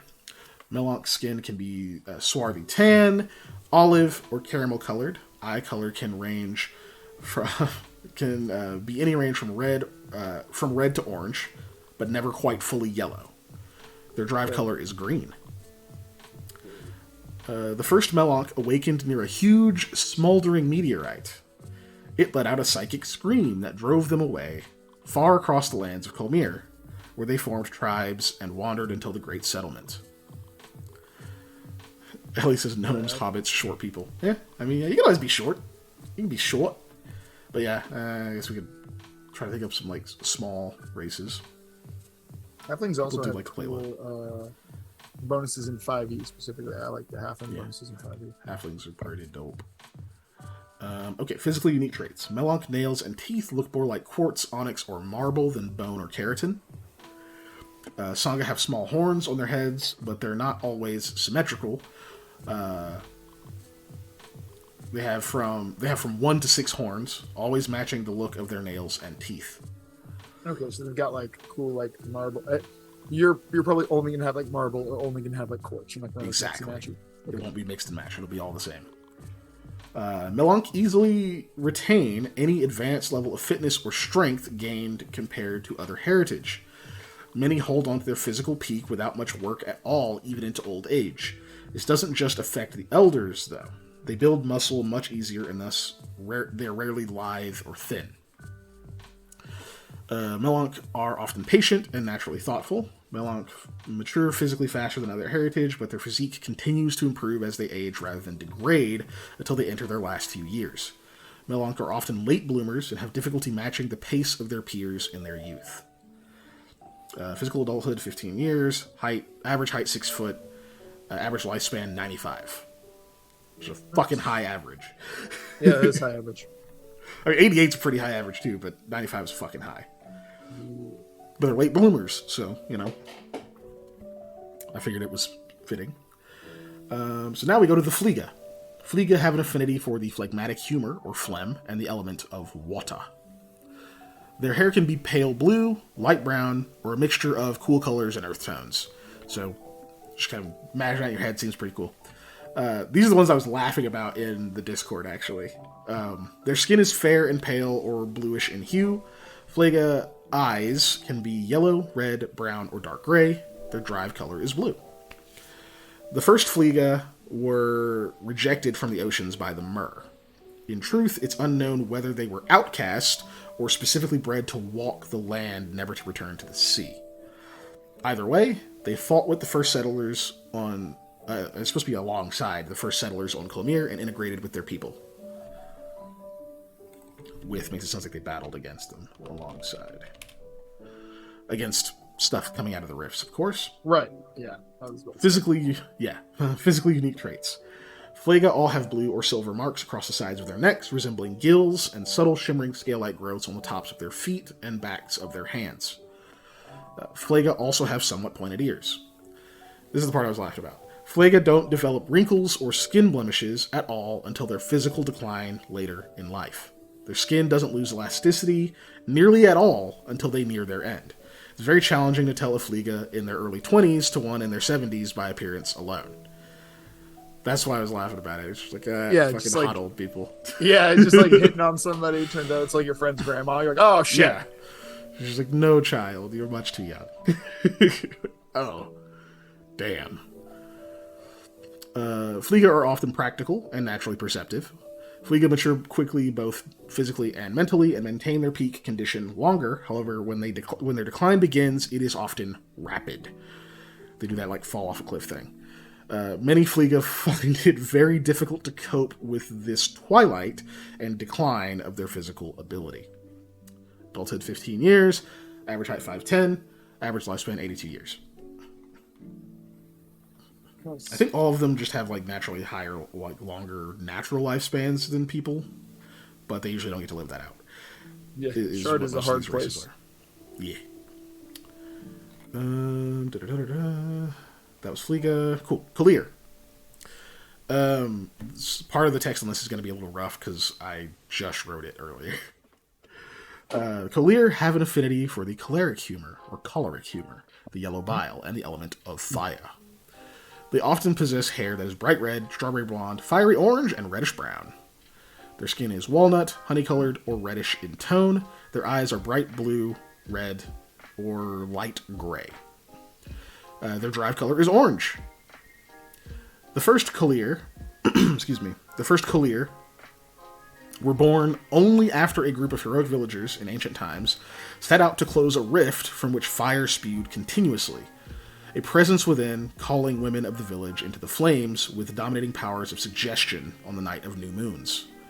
The villagers returned from their journey, which I didn't write there, and refused to speak of what they encountered. For the next 9 seasons, roughly half the children born on Colmere were Colir. And that's where they came from. Neat. I like that. That's rad. Right? Somebody made a deal with the devil, right? But, Basically, yeah. Oh, we're getting an ad. Or at least I am. Oh, is it ad time? I'm not getting an ad. I am anyways. Okay. Bobicus hasn't said he's been added, so maybe he's good. I'm getting added now. There you go. We'll go the rest of it afterward. The ads. It's like 3 minutes or something. The Liberty Mutual ads. Mine's 57 seconds. So left. Yeah. Yeah, I'm only on 1 of 4. So. I'm just gonna ask in chat because. Yeah. Oops. Bobicus might have left. So. Yeah.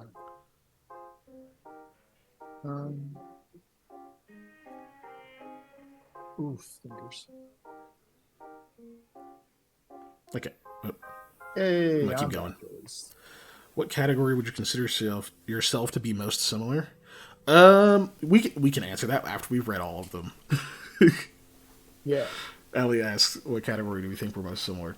Do we think we're most similar to?" Yeah. Some of these have some, it's fine. We'll get to it. Okay, so black sclera. Yeah. Sorry, Clear have discolored, usually pale or much lighter birthmarks over spaces, as small as one hand whose expanse is of entire torso, reminiscent of a healed burn. So same kind of size of birthmark as you would get on your Sangha that have lightning ones. Yeah. Colir are born with flexible prehensile tails, ending in a tuft of hair identical to the rest of their hair. The length of their tail is exactly 1/3 of their height. 1 in 3 Colir are born with black sclera. All Colir have significantly higher body temperature, rather than averaging at 98.6, 37 Celsius. They hover around 100.4, which is 38 Celsius. Let's see. Colir are often impulsive and naturally cunning. Colir mature slowly physically, but rapidly mentally. Many child geniuses are Colir. But so are many burnouts and transients. They often struggle to fulfill their potential. They often struggle to fulfill their potential. Physical adulthood, adolescence completed, around 22 years. Average height 5'8". Average lifespan 95 years. Even when I was writing that, I was like, Dave's gonna feel added by this. Hey, Panda's face is here. What's up? Hey. So much. That mission for SCP just kept going. A singular mission. Like, we've been doing one mission. Doing the same one? Yeah. It's called SCP 5K. Jeez. And we assume the 5K stands for a marathon. Because that's how long the missions take. It was a 4-person mission, too. They can get up to 8 people. Which sounds pretty rad. But I'm here. I'm going to stop my video so I can eat this sandwich real quick. Good. But I'm here. Okay, that's fine. You're a sandwich. He says I'm being described, and I'm not sure how I feel about that. Yeah. Okay. I figured people would feel added by that one, is why I didn't answer yet. Imora. Imora have an affinity for the... Sorry. Jesus. Talking to a dog. You can... There he goes. Imora have an affinity for the immure humor, the plasma, and the element of void. Their hair is always black, which grows more translucent as it gets longer. Skin that is either fair and pale or cocoa brown, and their eyes are tan or light gray. Their drive color is black. The first Immura poured from a closing rift, terrified of what they were running from and screaming for their kin who didn't make it in time. Over the course of the next few days, their memories of what they'd fled faded, and the kin that they'd lost became vague and fuzzy in recollection. These were the earliest lasting people of Shard, as far as anyone on Colmere knows. Physically unique traits. Ymura are easiest to spot by the translucent ends of their hair and the fact that their hair is black. No other heritage can have naturally black hair. Oh, that's weird. That's cool, though. Right? It's not common here. Ymura's eyes invert color in darkness, and Ymura are often observant and naturally charming. Ymura spend a bit more time as infants than others, but progress through the rest of life's stages at a steady rate. Physical adulthood, 16 years. Average mental maturity, 18. Average height, 5'7". Lifespan, 86. Nice. So they are roughly the closest to like a regular person, other than they're not. Running from something that is objectively terrifying and then not knowing what it is also terrifying. Right? Just like forgetting the thing that, you know. Yeah. Is like, hope it doesn't come back. If it does, people will suddenly remember it. Well, that'd be fun. No. If you're the narrator, it'll be fun. Oh, yeah. Right. I wrote some stuff about the Myrrh, too, but I think it might be contradictory to something. I gotta double check. No, it's not. Okay, I wrote about the Myrrh people. Part of the reason there's little sea travel is the Myrrh don't tolerate undead and will sink any ship carrying them. These physically powerful folk thrive in water under the frigid black waves of the oceans around Kolmir. They are capable of swimming at incredible speeds either below or on the surface of water. They sport fins across their arms, legs, and tails that range from hard and sharp to sturdy and flexible. Obviously, these amphibious creatures also have gills. Their slick, smooth skin appears in hues ranging that of coral reefs, and exclusively pointed teeth indicates their carnivorous diet. Boasting idealized humanoid forms and eyes the color of onyx stones, the creatures are beautiful to behold, but are also exceedingly deadly. Not only are they far stronger than most humans and possess natural weapons, but they are intelligent and usually both armed with spears or picks and armored in chitinous chainmail-like protection. The Myrrh also possess the ability to enchant listeners with a chorus of gorgeous singing that, over time, will call those to hear it to them where they are at the mercy of the Myrrh. I'm sorry, what kind of a... Tightness, shut up. Yeah. No, I said no. I said Yeah. I said what I said.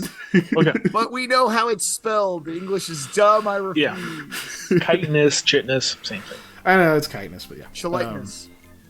Because I'm reading, it's always my first Because it's instinct, spelled and I hate friggin' shittin'. And chitin in my head is a creature. It's a monster. Because the first time I heard it pronounced was the fucking monster in Pathfinder. The first time I heard it pronounced correctly. I guess. Whatever. Yeah. Singing that over time will call those to hear it to be at the mercy of the Myrrh. Some, often those who smell deeply of stiffs or driveless, are torn to pieces immediately and occasionally eaten. While others are taken to the shores and disappear beneath the waves and believed to somehow become Myrrh themselves. There's stuff about like the cultures here, the Riga, the Kalo, and the Edic, but that's still so deep in workshop that I don't want to get into it right now. Man, Quick we question. still want to go out to the water because the Myrrh kills. The Myrrh are a myth. They're not real. It's something that the church tells us so that we don't go out to the water. What are they really hiding out there? And it's like, no, dude, I've seen one. Like, Yeah. My brother got ate by one. Yeah, you said arms and tail. Do they have legs, or is it like... I said legs. Did you say legs? Okay. Yes, they have fins on legs, arms, and tails. Okay. I imagine them kind of as like evil Zora with like different colors, you know? And they have tails. So the onyx colored eyes sounds dope too. yeah. They're probably pretty cool looking, but also just like yeah, they're deadly. Yes. Are they thick, though? Are they thick? The only question probably they're that pretty matters. strong. Okay. They do come in male, female, and non-binary flavors, so. But Panda stands by his question as the only question that is important, which is, are they thick? Do they have legs? Are they thick? Yeah. Question 1, question 2, right in that order. The legs or the mer? Both. Right. All right. So that got through all of that stuff. So let's figure out. Oh, I just realized this isn't like properly visible on chat. It like cuts off. So I need to expand that a little bit.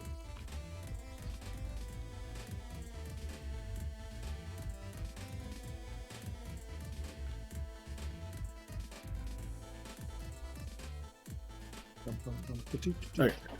Yeah, right. Sonic music. I think that's Pinball. Yeah, this is Amy's Toxic Cave, of course. Amy's Toxic Cave, which we always talk about every time we say this title. Terrible name song, but you know. Yes. They knew what they were doing. It's a good song, though. Yeah. It's literally the Toxic Cave level in Sonic Pinball or whatever it's called. Yeah, which is great. Spin Dash or something? Yeah. Pin Dash, yeah. God, this song, the original, this was like, because I played that game when I was going to daycare or like after school care, because they had a Sega. Yeah. And that was my only exposure to it. So when I'd leave, I would have this song stuck in my head for like the whole night. I'd have the tune stuck in my head. But anyway, sorry. So yeah, let's figure out what do these heritages do.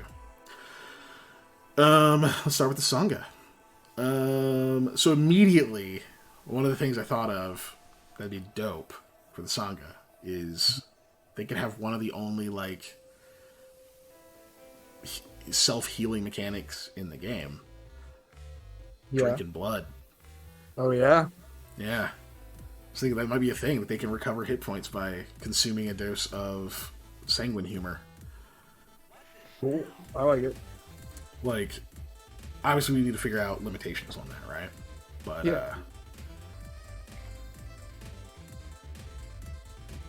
but conceptually, I think that's awesome. I'm a fan. Right? Because I was thinking maybe we'd have like 2 things per heritage that like as like their bonus, right? Were you about to say something, Panda? No, you're good. Okay. I was just ate my sandwich and chips, so yeah. Gotcha. Okay, so let's say bonuses is what I'll say. Yeah, we got bold. Okay, but yeah. So how do we do that mechanically though? Do we say like how much HP do they recover per dose? What the hell are you doing? I don't know. I found this. I don't know what it is. I have no fucking clue what that is. I don't either, but I have 3 guesses, and one of them you're really not going to like, and I'm not going to say. But 2 of them don't make sense. No, it was not the thing you're thinking of either. It had to do with babies and poop. Oh, yeah. Well, now it's touching you. Yeah. Like I haven't touched baby poop before. I've changed. I mean, that's that doesn't look. So did I. That doesn't mean I want to touch it again. I do know what it is. I've touched this before. I'll wipe it on my neck. No. I have changed many diapers in my life, and I'm fine with never having to do that ever again. What this is, sorry for the derailment, but I saw it laying there. I was like, that's a weird looking headphone. Because I immediately did that. But that it doesn't go far. And I found a button on it. Once I find the button again, don't know if y'all can hear that. Nope. But it's not coming through. It sucks air in through like these and then blows it up. So you wear it around your neck and it will blow air and cool you off. Cools you. Got it. Nice. That makes sense. It's a personal fan. Cool. Yeah. Makes sense. Pretty cool. That's nifty. I was like, oh, so a little like personal AC unit or something. Right? And since my sister is very pregnant, I assume that's why she has that. It's like I would imagine so. It's hot. Yeah. Okay. So how much HP do they recover per dose of Sangha or Sanguine? What are you thinking, Dave? I feel like it should scale, right? Right. I was gonna say, do we want it to be the same amount of HP you recover off of a long rest? I mean, it could. It very How many times could. can they do it per day? Or that's one of the limitations, because I would say We probably limit to like body score, right? Per day. Or maybe it's just a once a day thing. Yeah, we should. It's a once a day thing. treat it maybe like the doesn't fighter in 5e get the I think it's second wind. Second wind. Second wind. Second wind is what that is called. HP recovery. So it'd be equal to their level, right? Yeah. If we do it like they get off of a long rest, yeah. Yeah. Because in my head, I'm like, bro, like all my bodyguards or like anybody, my soldiers would be those like dudes. It's like, Yeah, dude, but they you get- gotta still have blood Yeah, for them yeah. to consume. Mm-hmm. Is the problem? Yeah, that is it. Should there be some kind of drawback to it? I don't know if we want to make a mechanical drawback to it, right? not socially acceptable. I don't know. It's But not. I feel sure. like there could be a flavor drawback in that. I could very easily still see that being a thing that's incredibly like frowned upon. They're all You know? vegetarian, and they're like, like, Well, right? Because yeah. Because I think for it to count, it needs to be basically human blood, right? Oh man. Like, you can't just be from animals and stuff, right? Right, yeah. Because I feel like it should be like it's essentially something related to the saga that they were related to, right? Yeah. We might even say that if they drain blood from another sangha, that they get double, right? That was pretty cool. Yeah, Yeah. it's got to be good blood. Like, it has to be fresh blood, maybe, or Well, it definitely. Well, it still has to be. I think it still has to Has be to fit be- for consumption. Yes, there you go. Yeah. That's what I was gonna say too. Not congeal the grossness. Yeah, because I think they legitimately like metabolize it and whatever, right? And there's just this like extra Yeah. primal effect that happens. Okay, yeah, I'm good with that. I like that. Okay, so can let's see, once per day may consume the dose of Consume Prilosec. Anyways, eat Prilosec. I'm sure he doesn't say that. Consume Prilosec. Consume Prilosec. God, that's such a good bit. It's such a good bit. Same with I humor. tell you what, whoo! Hit their HP equal to their level. This recovery is doubled if the source is also Sangha. What jam is this? So that's one. Sea shanty. Oh, is this RuneScape? Does that say you're a sea RuneScape? shanty. What? The sea shanty There's that a was sea playing. shanty. Oh, yeah, I think it was. And I Yeah. said, Sorry, you're it's That's why I it's on recognized delay, it. So I was like, what? Yeah.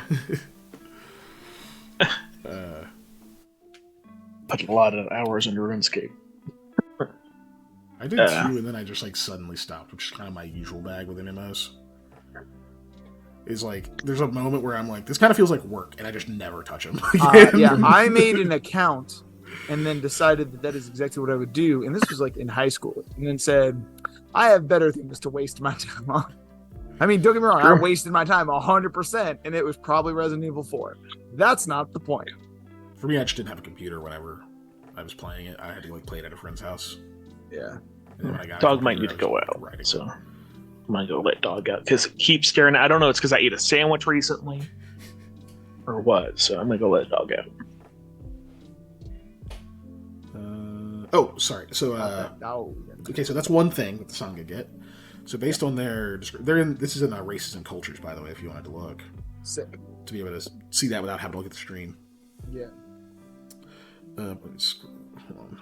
Try to get this in a decent ass spot here for Jip, so they can kind of see things. Man, that filigree is really getting away. I'm gonna have to like change the frame for this stream. The filigree is just, it's neat, but it's like way in the way.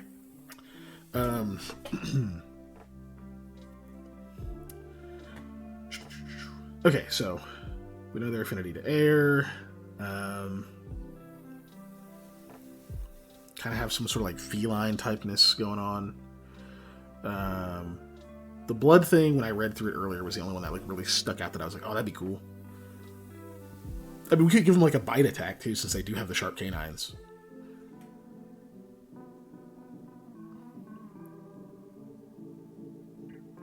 Ooh, excuse me. Yeah, bite attack. Bat. Good old natural weapon. How'd them work? Condition. I think this has our weapon stuff in it. So we would say that counts as like a striking attack. We'll give it stats here. Okay. Sangha possess a natural bite attack, which does not have an inherent definition in our system, so it will need to be described. If you make that a thing, so I think we make that a thing that they can do when grappling, right? Actually, not instead of a strike. Mm-hmm. I gotta take that and go to grappling instead. Yeah, so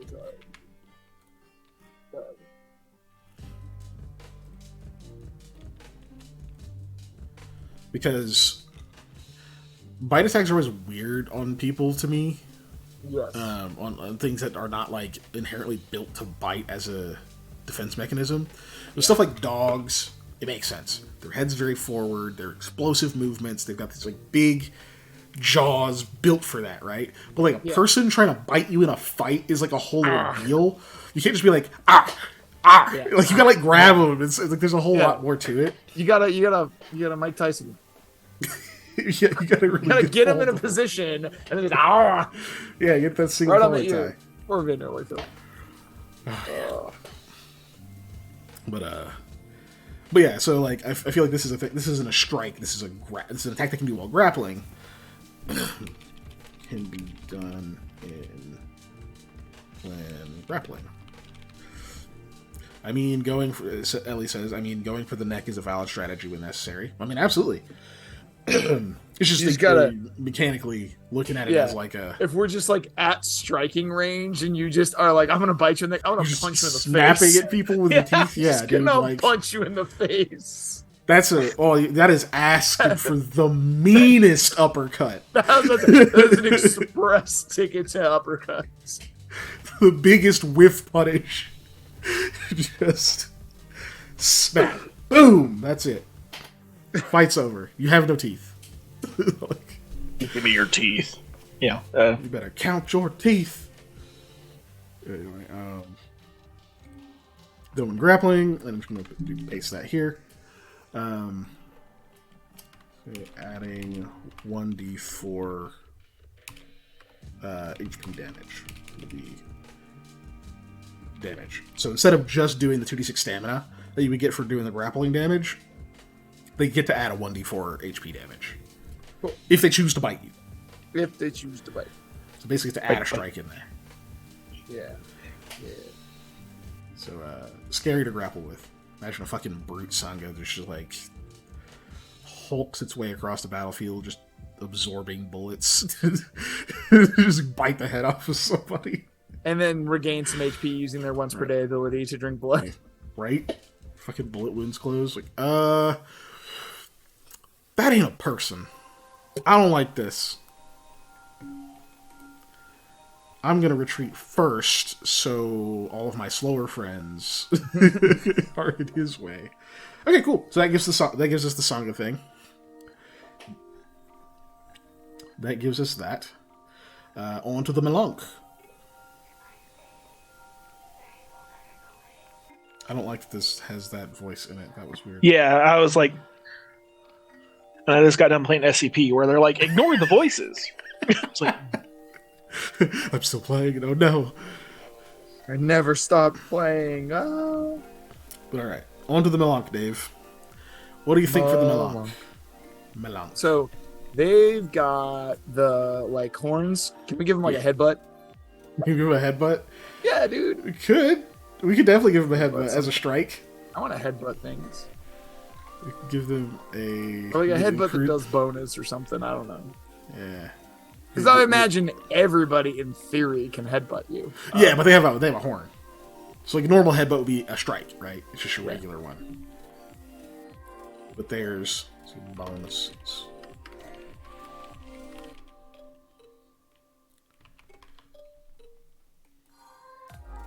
Let's think. These guys have... So they got the horns. That makes use of the horns. Yes. Yes. I just wanted to... Yeah, because that's a physical trait that they have that I thought we could do something cool with.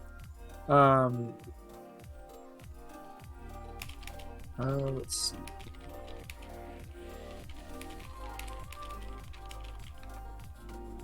Since they... Okay, so I'm looking at retaining the advanced level of fitness or strength or something. Can they once per day use like an ability to regain a tick on the... Like, this is where we could do with short rests. They can, in a short rest once per day, regain a tick up the condition tracker. Because they retain that advanced level of fitness or strength better than everybody else. So... Yeah. So they can go, short rest once per day. Improved on condition tracker.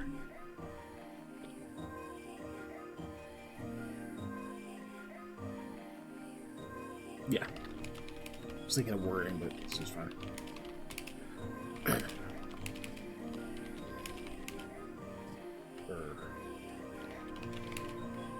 One step on condition tracker after a short rest.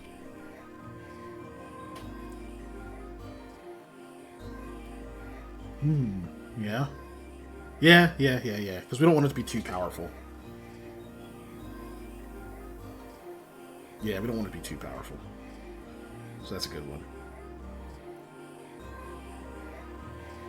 Yeah, well, it has to do with they have an offensive ability and they have a recovery ability. The Sangha had an offensive ability and a recovery ability, so I'm kind of just trying to think how we can use those. Yeah, that works. Once per day, may choose to recover one step on condition tracker after a short rest. Cool, got it. Sweet, that's there too. Fliga. These are the water folks. Okay. So they don't have like fins or anything, they just have the scale-like growths. They're not like a bunch of them or anything.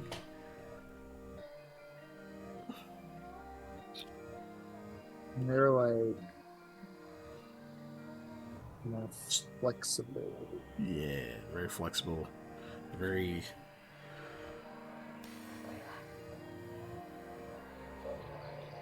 One, I feel like it'd be remiss of us not to give them some kind of advantage in the water.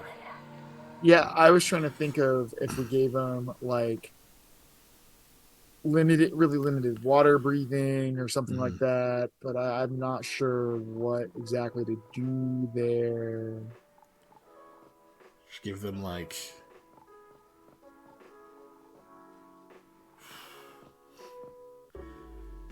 Because I don't see an offensive ability coming from them. Yeah. Based on just their physical traits. Yeah, I don't either. Two like defensive ones or utility ones is not a bad thing though either. No.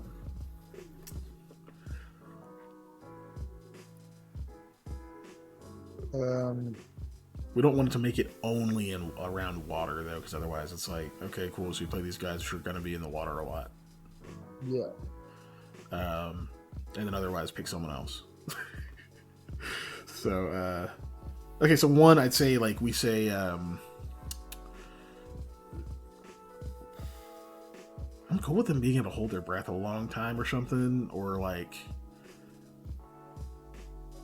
maybe for a limited time. It seems too magical. I agree. Oh, wait, hold on. That's so gross. I was gonna say they can consume a dose of phlegmatic humor, which is fucking phlegm. Yes, phlegm. To actually give themselves water breathing for like a while. You know? Yeah. Oh, but it's so gross. It is. That is so fucking gross. I was also gross. Thinking about originally I was thinking about for the Molonks as well, that they would need to consume melancholic humor for the condition tracker thing instead of just using the short rest. Mm-hmm. But using a short rest still makes you consume something. You still are using a thing, and so that's why I was like, I think that's enough. But we could say if they can recover an additional step if they consume a dose during that. Yeah. I would be okay with that because it's still using up a resource. Yeah. And I'm fine with the condition tracker being a fluctuating thing because it's a way to try to keep yourself from getting like knocked the fuck out and whatever else, right? Yeah. I would say if they consume a dose of Melonk, they can get an additional one back on any rest. So if they take a short, medium, whatever, if they consume the humor, they get an additional one back. That makes sense. So we'll say during any rest, recover, and I will say +1 step on the condition tracker. So that'd be really useful. So if it's like if it's a long rest and they like consume a dose of melancholic beforehand, it's like that could be really beneficial. Yeah, you're going way up that condition tracker, you know? Yeah. Yeah. Nice. Okay. Sweet. So we're back to Fleega. These guys are a little bit harder. I'm trying to think of like how to do their water thing without it being lame. Well, without it being lame if they're playing outside of aquatic areas, right? Yeah. Because there's not going to be a ton of aquatic stuff going on. Right. As a matter of fact, like, it doesn't have to be 2 things. I just wanted a minimum of 2. Maybe we give them the like crazy breath holding thing. It's just like a deal they can do because it's probably not going to come up a lot. Mm-hmm. And even if it does, it's not game breaking. It's not like they can give it to other people, you know? Right. It's just like it's not a transferable skill. Exactly. And I can just see it being one of those things of just being like, oh shit, we need somebody to dive in here? Bro, I can hold my breath for like 2 hours. I got this. You know?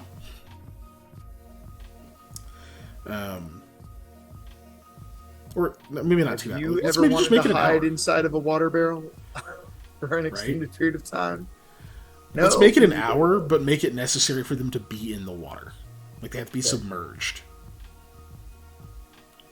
Right? It's not just like you can just hold your breath for an hour anytime.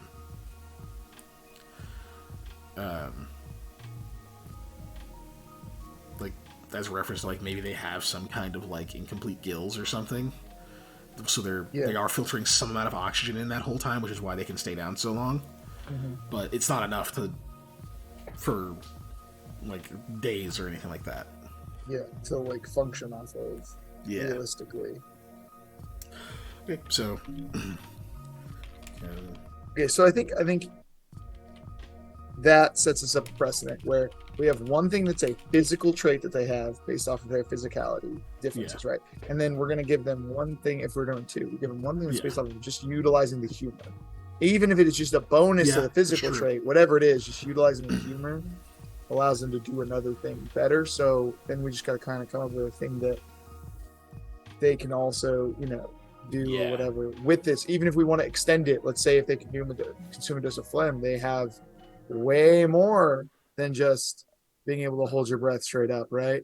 If that's what this additional thing is. But I want to see if we can give them something else besides just that too, because I think we can. I think there's something good. I'm just struggling with it right now. Ellie said, would they have an easier time deep diving, like how whales can go far deeper than other mammals without the pressure affecting them? Maybe make them immune to nitrogen narcosis. So we could. The thing is that I'm fine doing it, and the reason I'm super okay with just kind of throwing water shit on them is I don't see it coming up a lot, right? There's not a whole lot of giant bodies of water in Rift Reach or even on Collier, any of the nearby areas. Not a ton of giant bodies of water. There's the ocean, but that's its own Gotta set of deal problems. with the mer people. That's its own set of problems, and it's not going to be a thing that they can tackle by just having one Fleega party member dive into the water and look around, right? Right. So I'm fine with giving them that. I literally am, just because I don't think it'll come up a lot, and it's just like a cool thing they can do. We do. Let's see. Just because of naturally perceptive, can we do like once per day? They get a bump, like they can reduce the difficulty by 1 on a perception check. Sure, absolutely. Yeah, that's a good one. Let me just read through their glance through the thing again real quick. Here. That's what I was doing. Is I was rereading the whole thing while you were talking. Right. Yeah, okay.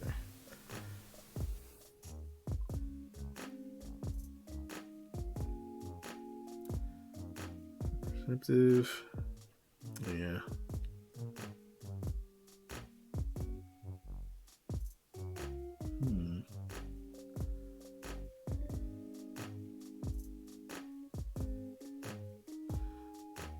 You know what?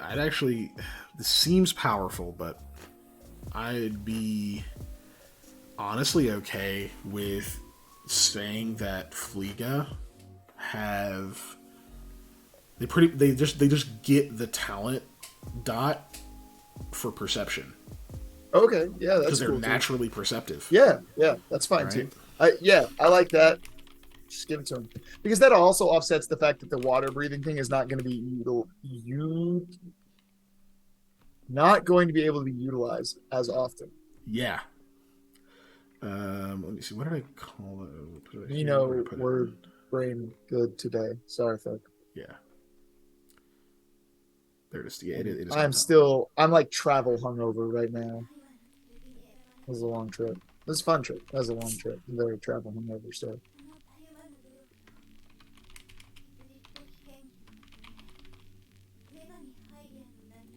Because sleep deprivation works on your body a whole lot like drinking does. And while I did zero drinking of not caffeinated substances or water, I did a lot of sleep deprivation. So my brain is okay. So they have that, and then they can consume a humor for what?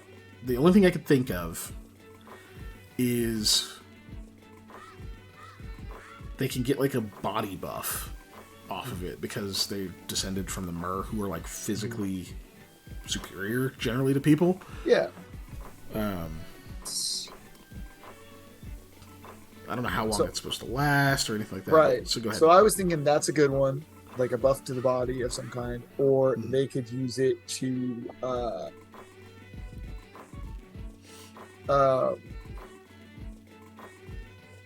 consume a humor to take one whatever check you're going to do for body and reduce the difficulty of that check. Yeah. Because you could pick a body check, and that's a more like utilitarian kind of thing. So it's a slightly, I don't even want to say it's slightly weaker. It's not that it's weaker. It's that it's implemented differently than the other ones, but it's so utility that this makes being a, if you're playing Ophelia, you get to feel more utility in general.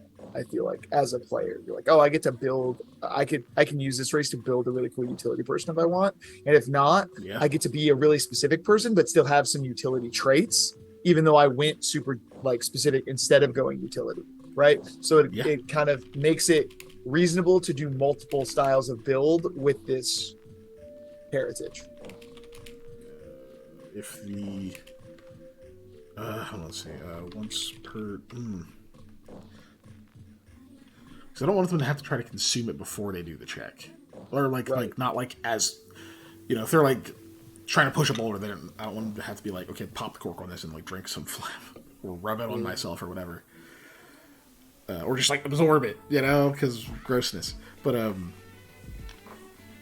thinking like it's a thing like if they do that, if they've done that day, they have that once a day ability. Right. Yeah. So if like they did that in the morning, it's like, okay, sometime today you can once per day. Once. Yes. You could also, in theory, use for this one and for the melancholic one. You could definitely consume, and for even saying you consume one of your own to do it like immediately, and that's gonna suck a lot, but in the moment, then you can do it. You're like, man, I really need this check. I really have to do this. Like, you know. You're gonna put that up there. I'll put that as like a separate thing. And consume one of own melancholic to recover one step on condition tracker at any time.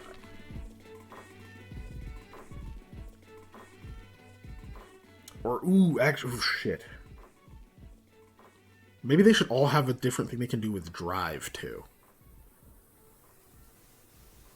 It's good too.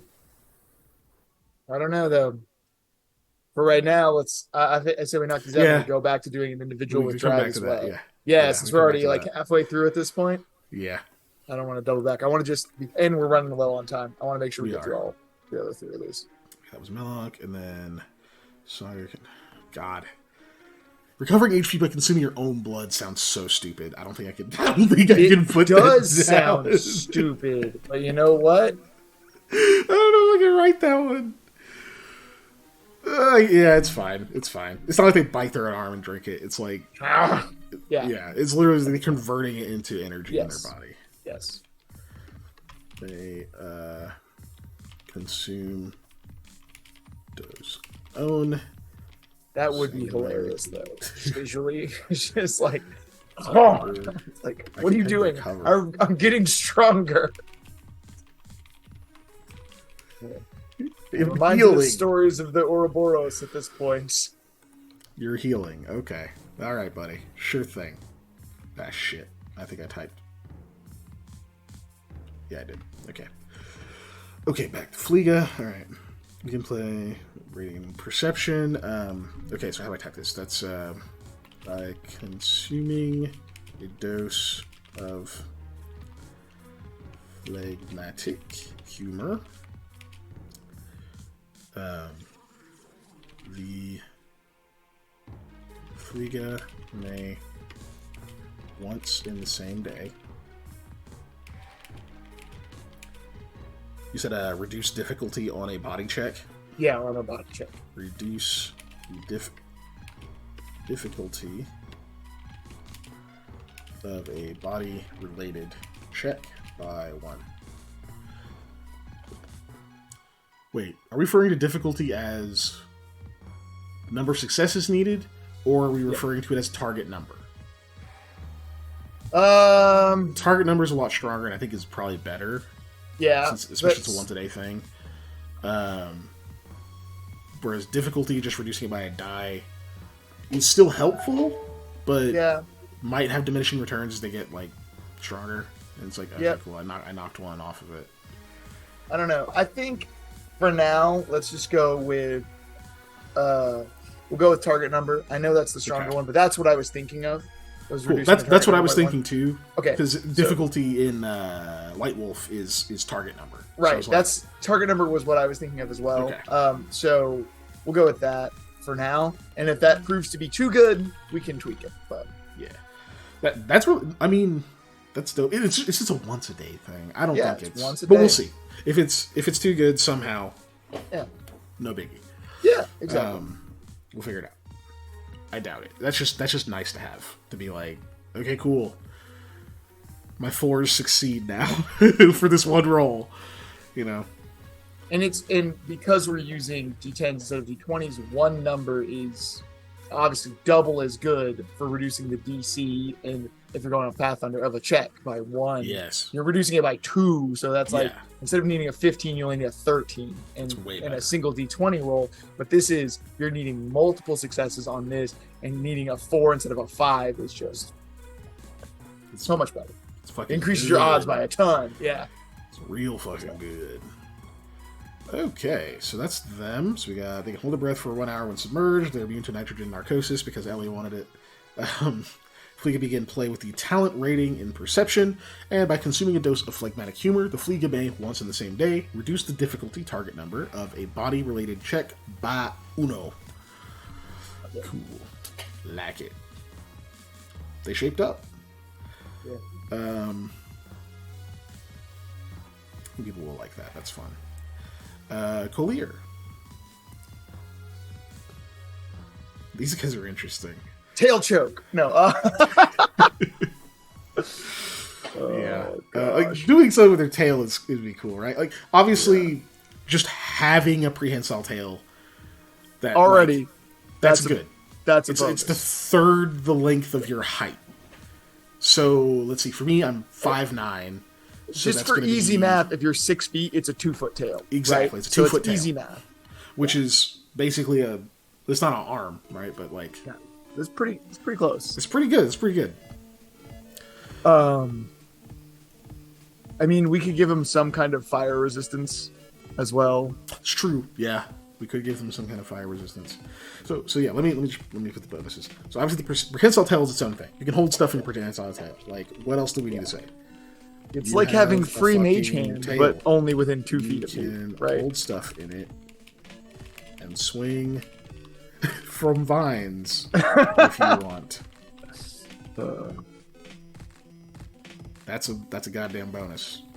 Goddamn bonus. I don't care what anybody says. Wait. Your tail cannot use weapons. Yeah. Sorry, man. Unless you take a specific ability or something weird that lets you do that with like a dagger. I don't know. Have to be like a small. Maybe we'll make a talent or something like that where you can do that. It's like, all right, I took 3 from this talent tree. My tail can now wield a gun. Like, why? You know your aim is going to be trash on that, right? Yeah. I don't care. It's gonna be. That's awful. Why you got to use a flamethrower. The little mini Charizard. No, it's good to cut that off because it's like, well, I should be able to attack more because I have a weapon. Not just 2 of my hands, but a third. Also my tail, or I'm immune to being like flanked because I have a weapon on my butt. It's not what that means. Tail is making this motion at the guy behind you with a pipe. Yeah. No. Yeah, there's still 2 people on either side of it. Yeah, and one you can't see. So enjoy. You still have your tail doesn't have a mind of its own, buddy, but it's still a tail, so you can still like hold stuff in it and like pick shit up. Yeah, and it works real well for pickpocketing. You can hold a lantern. Still dexterous. That's immensely usple if you have a sword and shield, or whatever, or shit like that. Yeah, like, yeah. Or ammo or whatever else. Like you can hold stuff that you otherwise would need to free up a hand to get. Yeah, you can carry 2 things and then pull a cart behind you. You know, a wheelbarrow or some junk. Yeah, tail. Think about it. Just saying, bro. You have a prehensile tail. Get creative. Ellie would agree. Ellie agrees. Okay. Some kind of fire resistance. We haven't really thought about how resistance works. Nope. But maybe you could get like natural like mitigation of a fire, like magic or something. Maybe instead of actual fire damage. But I don't know. Because we have mitigation as a casting thing, right? But I'm trying to think of another way to do that. So, I mean, I could see there being resisting deals, right? Like, yeah.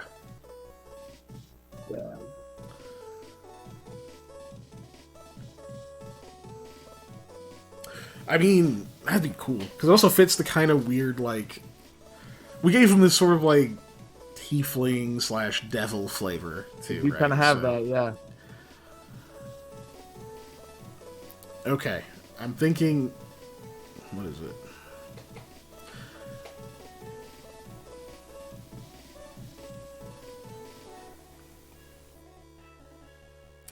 Because I think having them be, like, potentially very resistant to fire would be really cool. They're obviously not immune. Like, they can still be burned, it's just, like, harder. Yeah. So I'm thinking something like rolls against rolls against Collier that would deal fire damage. Roll twice and take the worse. Okay, yeah. So functional disadvantage if we're going off. Or wait, we probably don't want to do that. Maybe we want to just increase the difficulty by 1. We could do that, yeah. Increases the difficulty of taking any kind of fire damage by 1, yeah. And then if you're rolling a check to prevent fire damage, decrease the difficulty by 1. Yeah. Okay. Okay. Rolls. I mean, fish aren't very resistant to fire once they're out of the water. I mean, yeah, it's true, but we're talking about the Kalir now. These are the fire guys. Well, I would say fish are in fact susceptible to fire once they're out of the water. Quite. It's how you cook them. Yes, he rolls against the Kalir. That would deal fire damage. Have difficulty increased by 1. If the Kalir is rolling to resist fire damage, the difficulty is decreased by 1. Cool. So what do we do for, like, well, we want to give him one for consuming the humor, right? We do need to give him one consuming for humor one. Let me look. Okay. That's the hair, the devilly stuff. Fire, tail, black sclera, that just looks cool. Pulsive, naturally cunning. Because I was thinking about something with giving them like persuade as a built-in talent, like that. You know how we gave the phlegmatic one the perception built in, right? And I was like, well, I don't know, but also, so we want to give them a humor one. Yeah, I still want to give them a humor one. So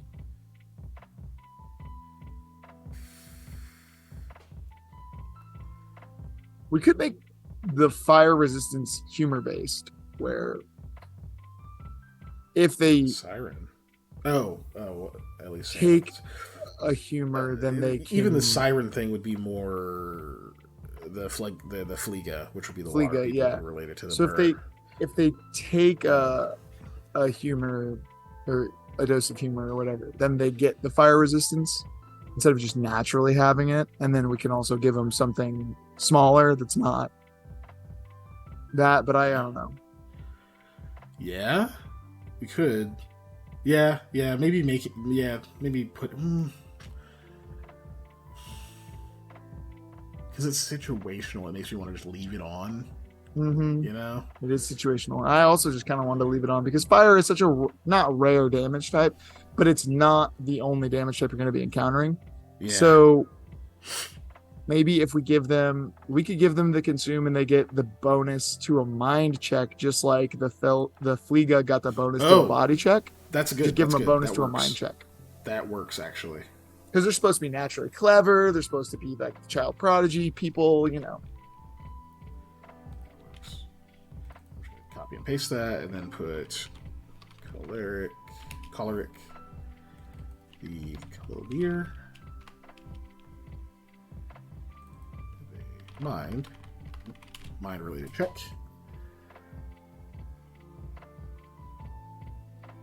Perfect. Great. Good. All right, now we're on to Imora. The Imora. Right. Only ones with black hair. Okay, first one that stands out. These are the people who have dark vision. Yeah, because they see the inverted color in dark. They get the invert, so they just have dark vision. Bonuses. I think we just give them where they get a bonus to soul when they consume something, by the way, because we've got a mind one, we've got a body one. It just makes sense to do this consumption one for soul. Yeah. But also just based off of kind of people. Yes, that's what I was about to say. Based off of the fact that they're the ones who originally made that came through the rifts and all that kind of stuff, and it's really that whole connection between your, physical self and the beyond is what we're basing soul off of. So it kind of makes sense to me. Yeah. Can naturally see in the dark, but it's in black and white, or it's monochrome. Yeah. I don't even. This has a technical definition too, so we'll say black and white. And then light sensitivity. Well, I don't think we're really doing any like drawbacks or anything like that. No. I don't want to make them light sensitive. Yeah, because we're not really like putting in drawbacks for these. This is just how they work. And then you said the other one was the soul thing. Yeah, so they get to reduce the difficulty of a soul once per day by consuming the Imura. Humor. The ability soul. We're gonna check. Okay. Ooh. We gave them the physical thing. That's the dark vision because of their eyes.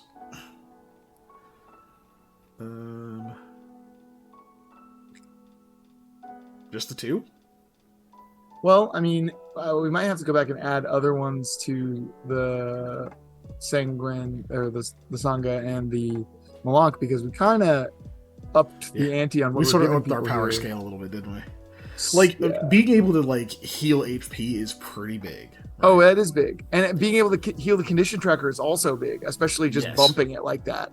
I think those are big things, but I think the natural weapons feel like the add-ons that we were kind of going with, where the tail is like almost an add-on. The dark vision is the add-on. The water breathing is the add-on, right? And then we also gave them like a consumable, and then the just like having an extra thing. So if we were going to do like having an extra thing, it'd be like they start with like the unnatural skill check already, because where you have perception of unnatural forces. Yeah, that'd be cool. Like that would be one that these guys would have, because they perceive well. It says they're like naturally perceptive, plus they see differently, like their eyes are built different, and they have that weird soul connection.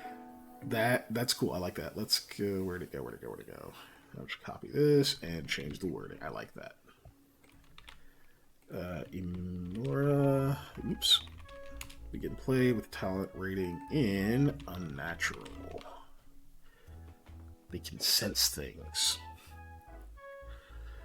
Yeah. Well, and if we want to add like a skill that everybody just kind of gets for being that race, I say we throw like athletics to the Malonk, right? That makes sense to me. And then I don't know what we would give to the Sangha, but I just once a day. I've only thought of that one. Consume. Maybe give them acrobatics since they're kind of cat related. Yeah, acrobatics sounds good too. Yeah, I like that. Sure.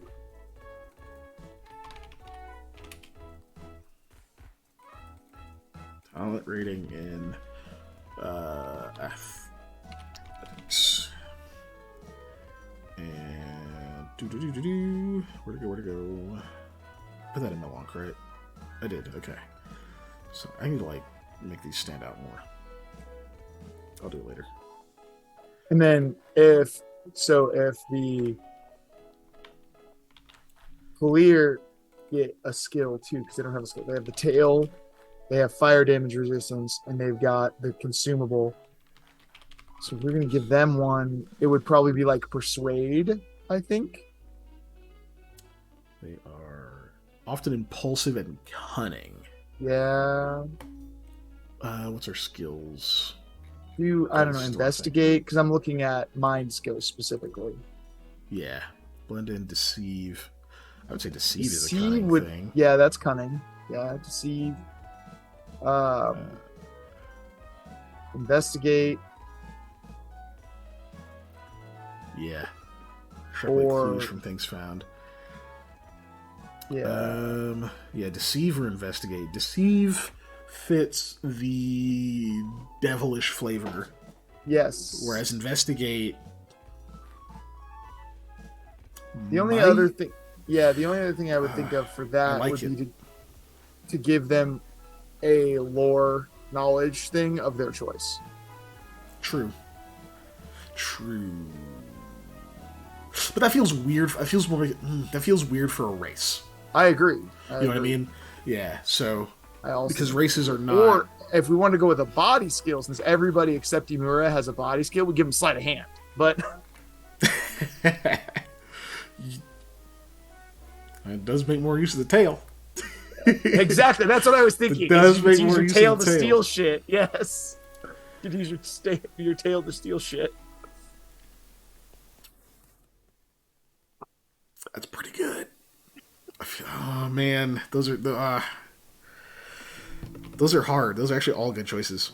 Can you imagine doing the like which hand is it in trick, to somebody, and then it's this one, and then you just like shake it in your tail behind you. Just like that's cheating. You didn't check the tail, man. You said which hand? That isn't a hand. You've cheated me. I would like my money back.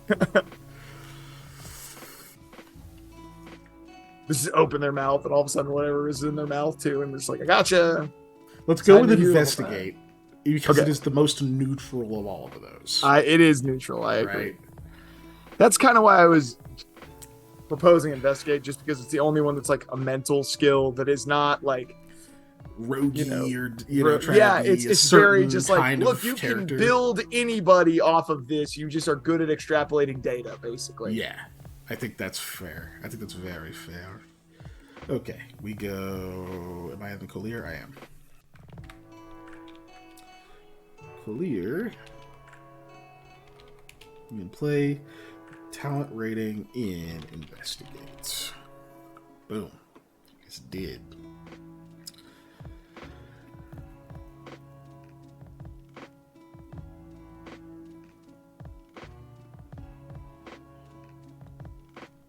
Okay, now I'm trying to figure out what they would have stiffs with tails do. Would they be in greater demand?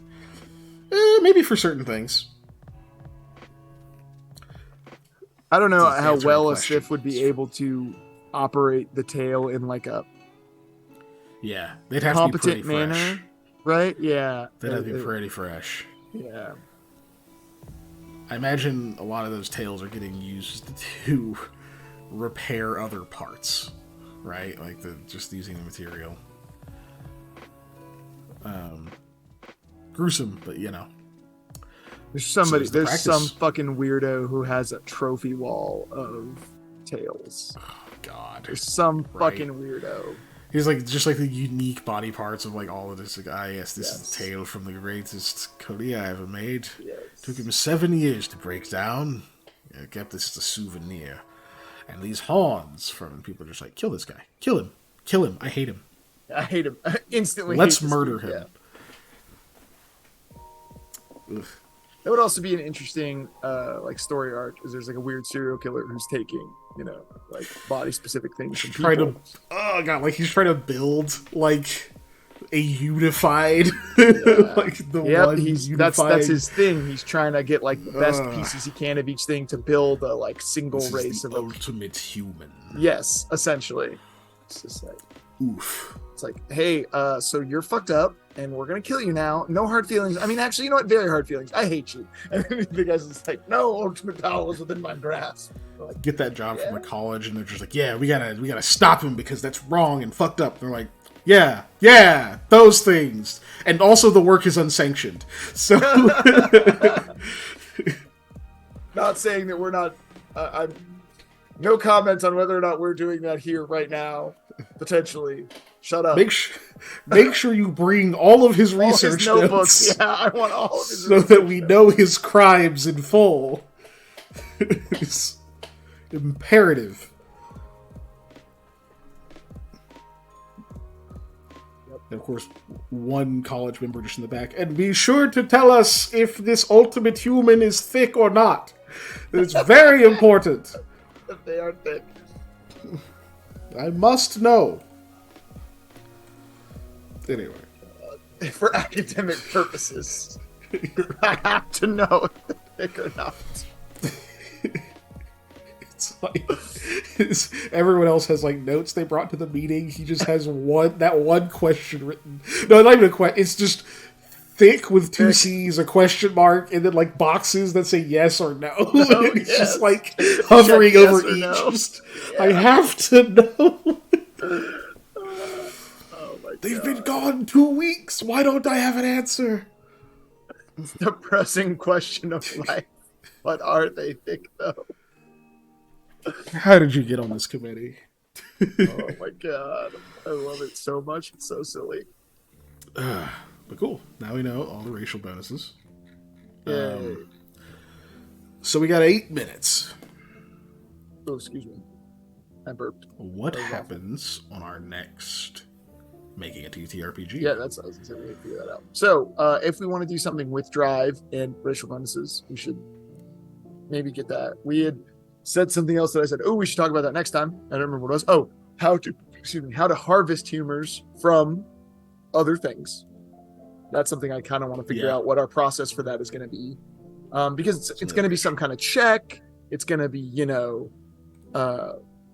there's going to be obviously we're going to have to come up with good stipulations about it, or else everybody is going to immediately the second a body hits the ground go, I got to take humors out of that thing. Ellie says, are there areas where it's just accepted that the government owns your body instead of selling your future corpse? It's just given that your body will be out to work after death. Would the laws in these areas be extremely invasive, fines for breaking bones, etc.?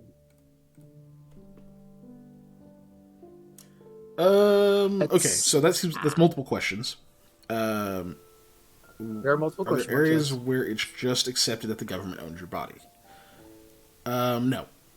I would say that's probably, if you're talking about just like an innate law of just like, hey, when you die, your corpse is ours, I would say that's probably illegal in Riftreach. For all their flaws, there is no inherent ownership over anyone's corpse. It belongs to them, technically, and then to their family afterwards. Right? However, what I will caveat that with is there's probably a lot of ways to sign the rights away easily. Right? Probably a lot of even just work contracts. Right? Like, hey, if you die under contract, your corpse belongs to us. If, whatever. Or in order to get, this retirement fund or just all kinds of shit like that, right? You can, I imagine there's just multiple ways to easily sign away your rights to your own body when you're dead. Go ahead, David. Sorry. Oh no, I was trying not to sneeze. Sorry. Okay. Instead of selling your future corpse, it's just a given that your body will be out to work after death. Yeah, no. Not just a given. Would the laws in those areas be extremely invasive? Fines for breaking bones, etc. There's probably still gonna be some level of that, but it's probably more like there's incentives to stay healthy and put together and that kind of shit. There could be some kind of monetary incentives. Don't you mean military recruiters, Ellie? Sorry. She says, now I'm picturing those predatory car dealerships and credit card salesmen outside of military bases. That's just military recruiters. I don't know if you've ever been in a recruitment office. I have many times. You ain't wrong. That's just... I mean, yeah, dude, there's going to be all kinds of ways people try to get that out of you and get you to sign it away. Because it's worth something, right? And then, especially, it's like, look, dude, hey, I'll give you... I mean, shit, right now, even look at real life. If some group was like, hey, I'll give you $2,000 right now if when you die, I own your corpse. Yep. I'd be like, Sold. give it to me. I'm not going to fucking do anything with it.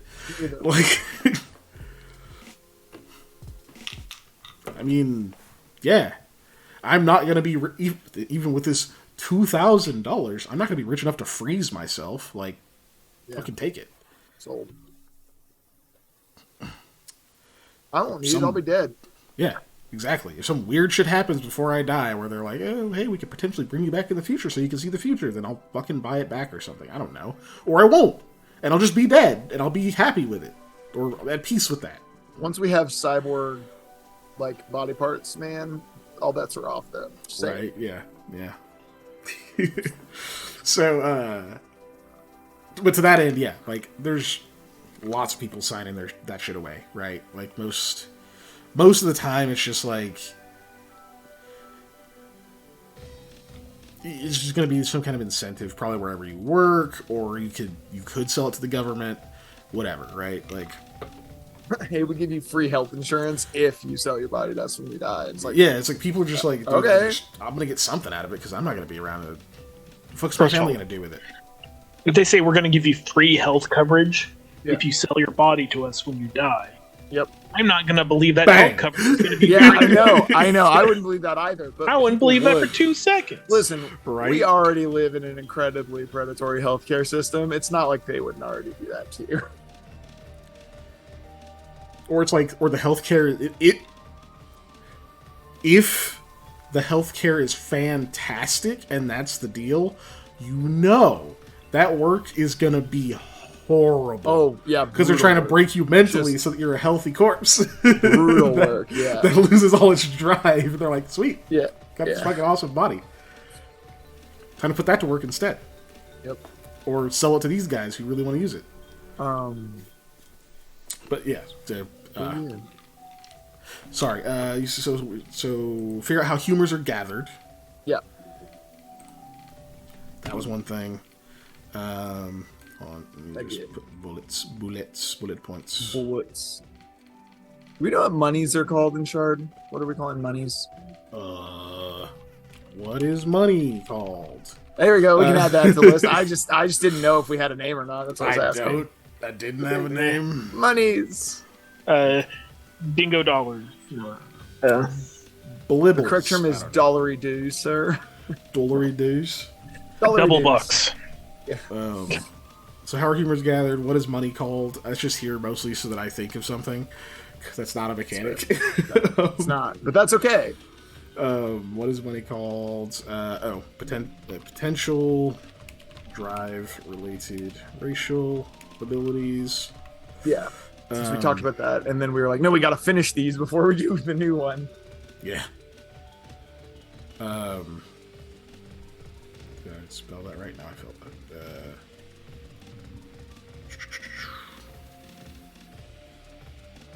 What was I looking? I was just looking at a thing that had stuff that I was trying to remember about.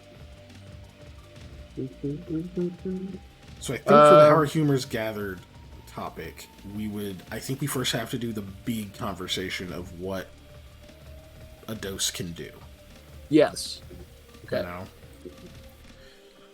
So maybe we just tackle that next time. Maybe that's our focus as we try to what can a dose of humor do? Because that's a big one. And that so yeah, you're good, Ellie. They make us think.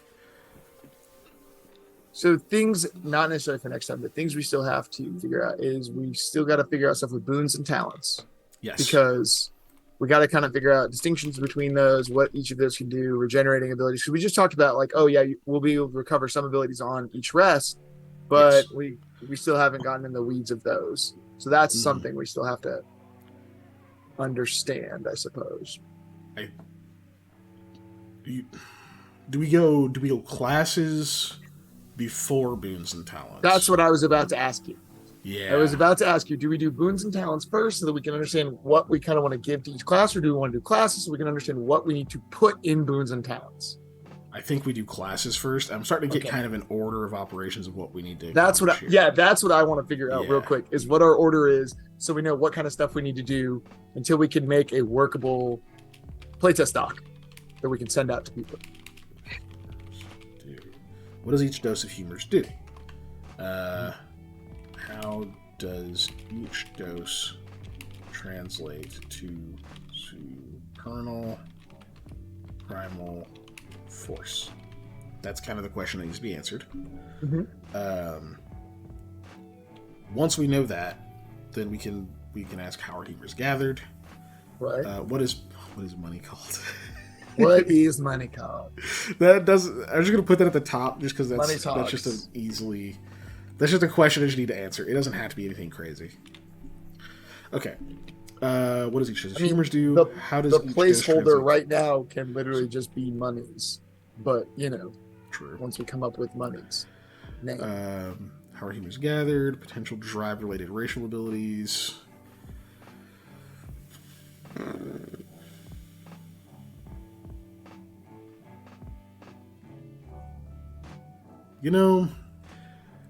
I'm gonna leave it on the list. I'm just gonna leave it at the bottom because it's. Yeah, but we want to be special, Ellie.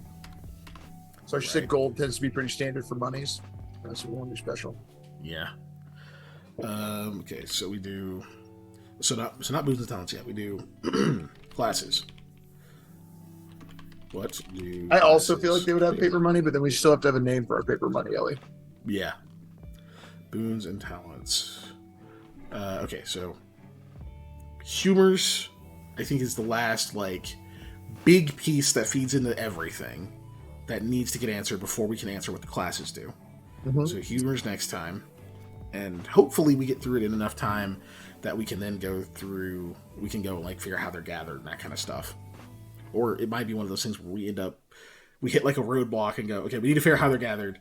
Now we can answer the rest of it. But either way, all in one category. Answer the humor question. That's the next thing. Then we figure out classes, class abilities, what they can do, what does it cost, what things do they augment. Hold on. What sort of different things come out of the rift? Do they all come out the same shape, or are they more similar characteristics with different meat sacks? Incredibly varied.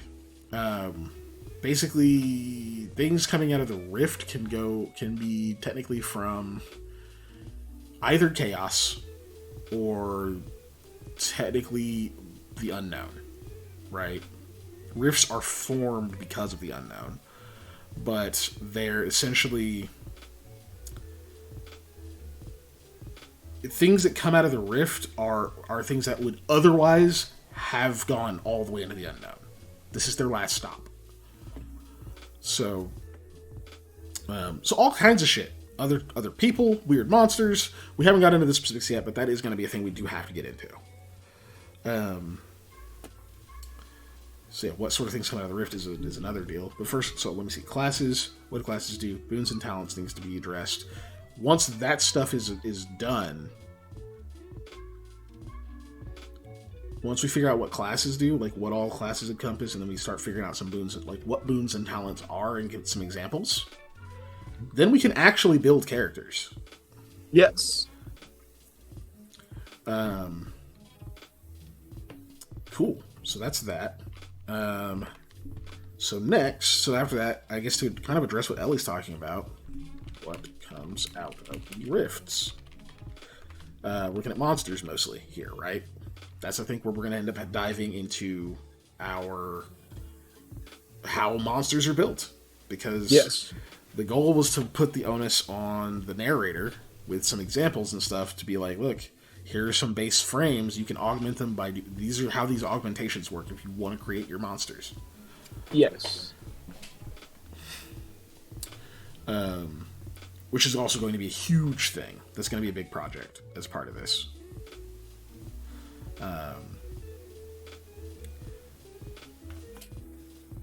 Okay, cool. So we have that. I'm reading the rest of what Ellie said.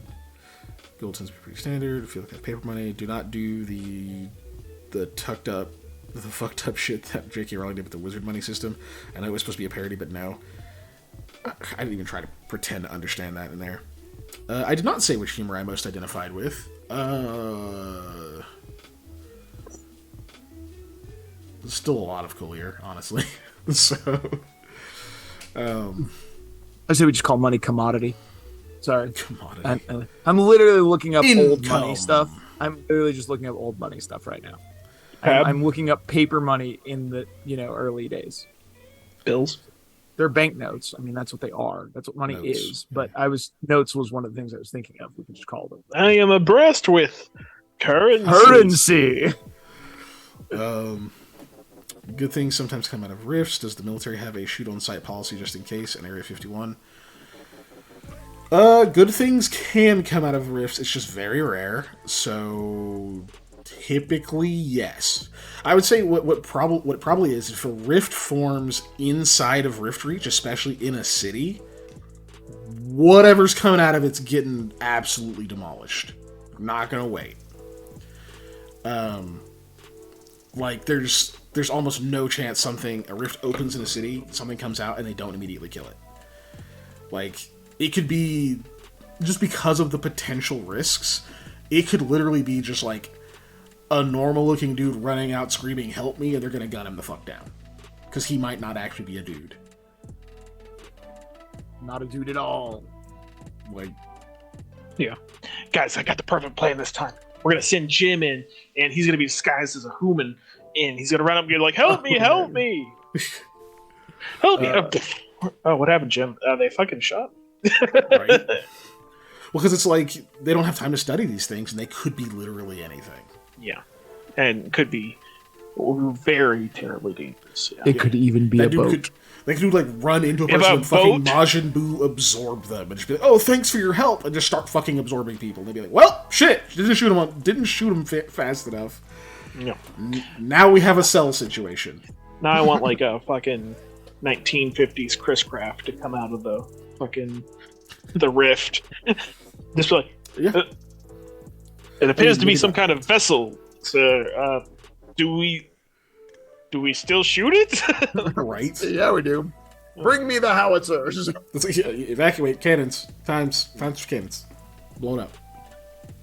But that's if it, coming out with a cure for cancer. Those things just gonna go. Yeah, dude. They'd freaking blast that capybara to pieces, dude. Because they would never have known it came out with a cure for cancer. That's how fast they'd fucking kill this thing. Also, look, if you didn't know what a capybara was, and a capybara walked out of a fucking portal out of nowhere, you would also shoot a capybara. Nah, man. Right? Things are bigger on that side. That rat's huge. Yeah, that's a giant rodent. So yeah, inside a city especially, or like generally inside a Rift Reach, like if it's not far away from shit, it's gonna fuck up, and that can be studied from afar to be like, what is it doing? Then they're probably killing it immediately. So yeah, very few things that come out of rifts aren't immediately branded as like adversarial. And that just tells you like it historically, they've basically all been bad. Yep. People came out of them. People. And they're awful. And they're terrible. Yeah, we're the worst. And also, because I mean that help opens us up to being able to like do shit where it's like, hey, Rift opened and a bunch of people came out. Right. Go figure out what the fuck's up with them, and if they're weird, kill them. Yep. So, anyway, I mean that opens up lots of quest lines, different things. This is how I'm going to get my Kiwi companion. Not Kiwi is in New Zealanders. Kiwi is in the animal. I think that is the fruit.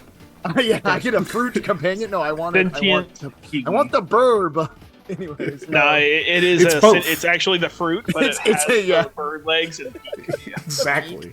It's just a kiwi fruit with a beak in place. It has the what are they called? The Maori tattoos and stuff. Oh my god, that would be an islander. So it's a New Zealand fruit bird. Yes. Yeah. Ellie says, "Oh shit!" Now I'm picturing Doom Guy versus capybara.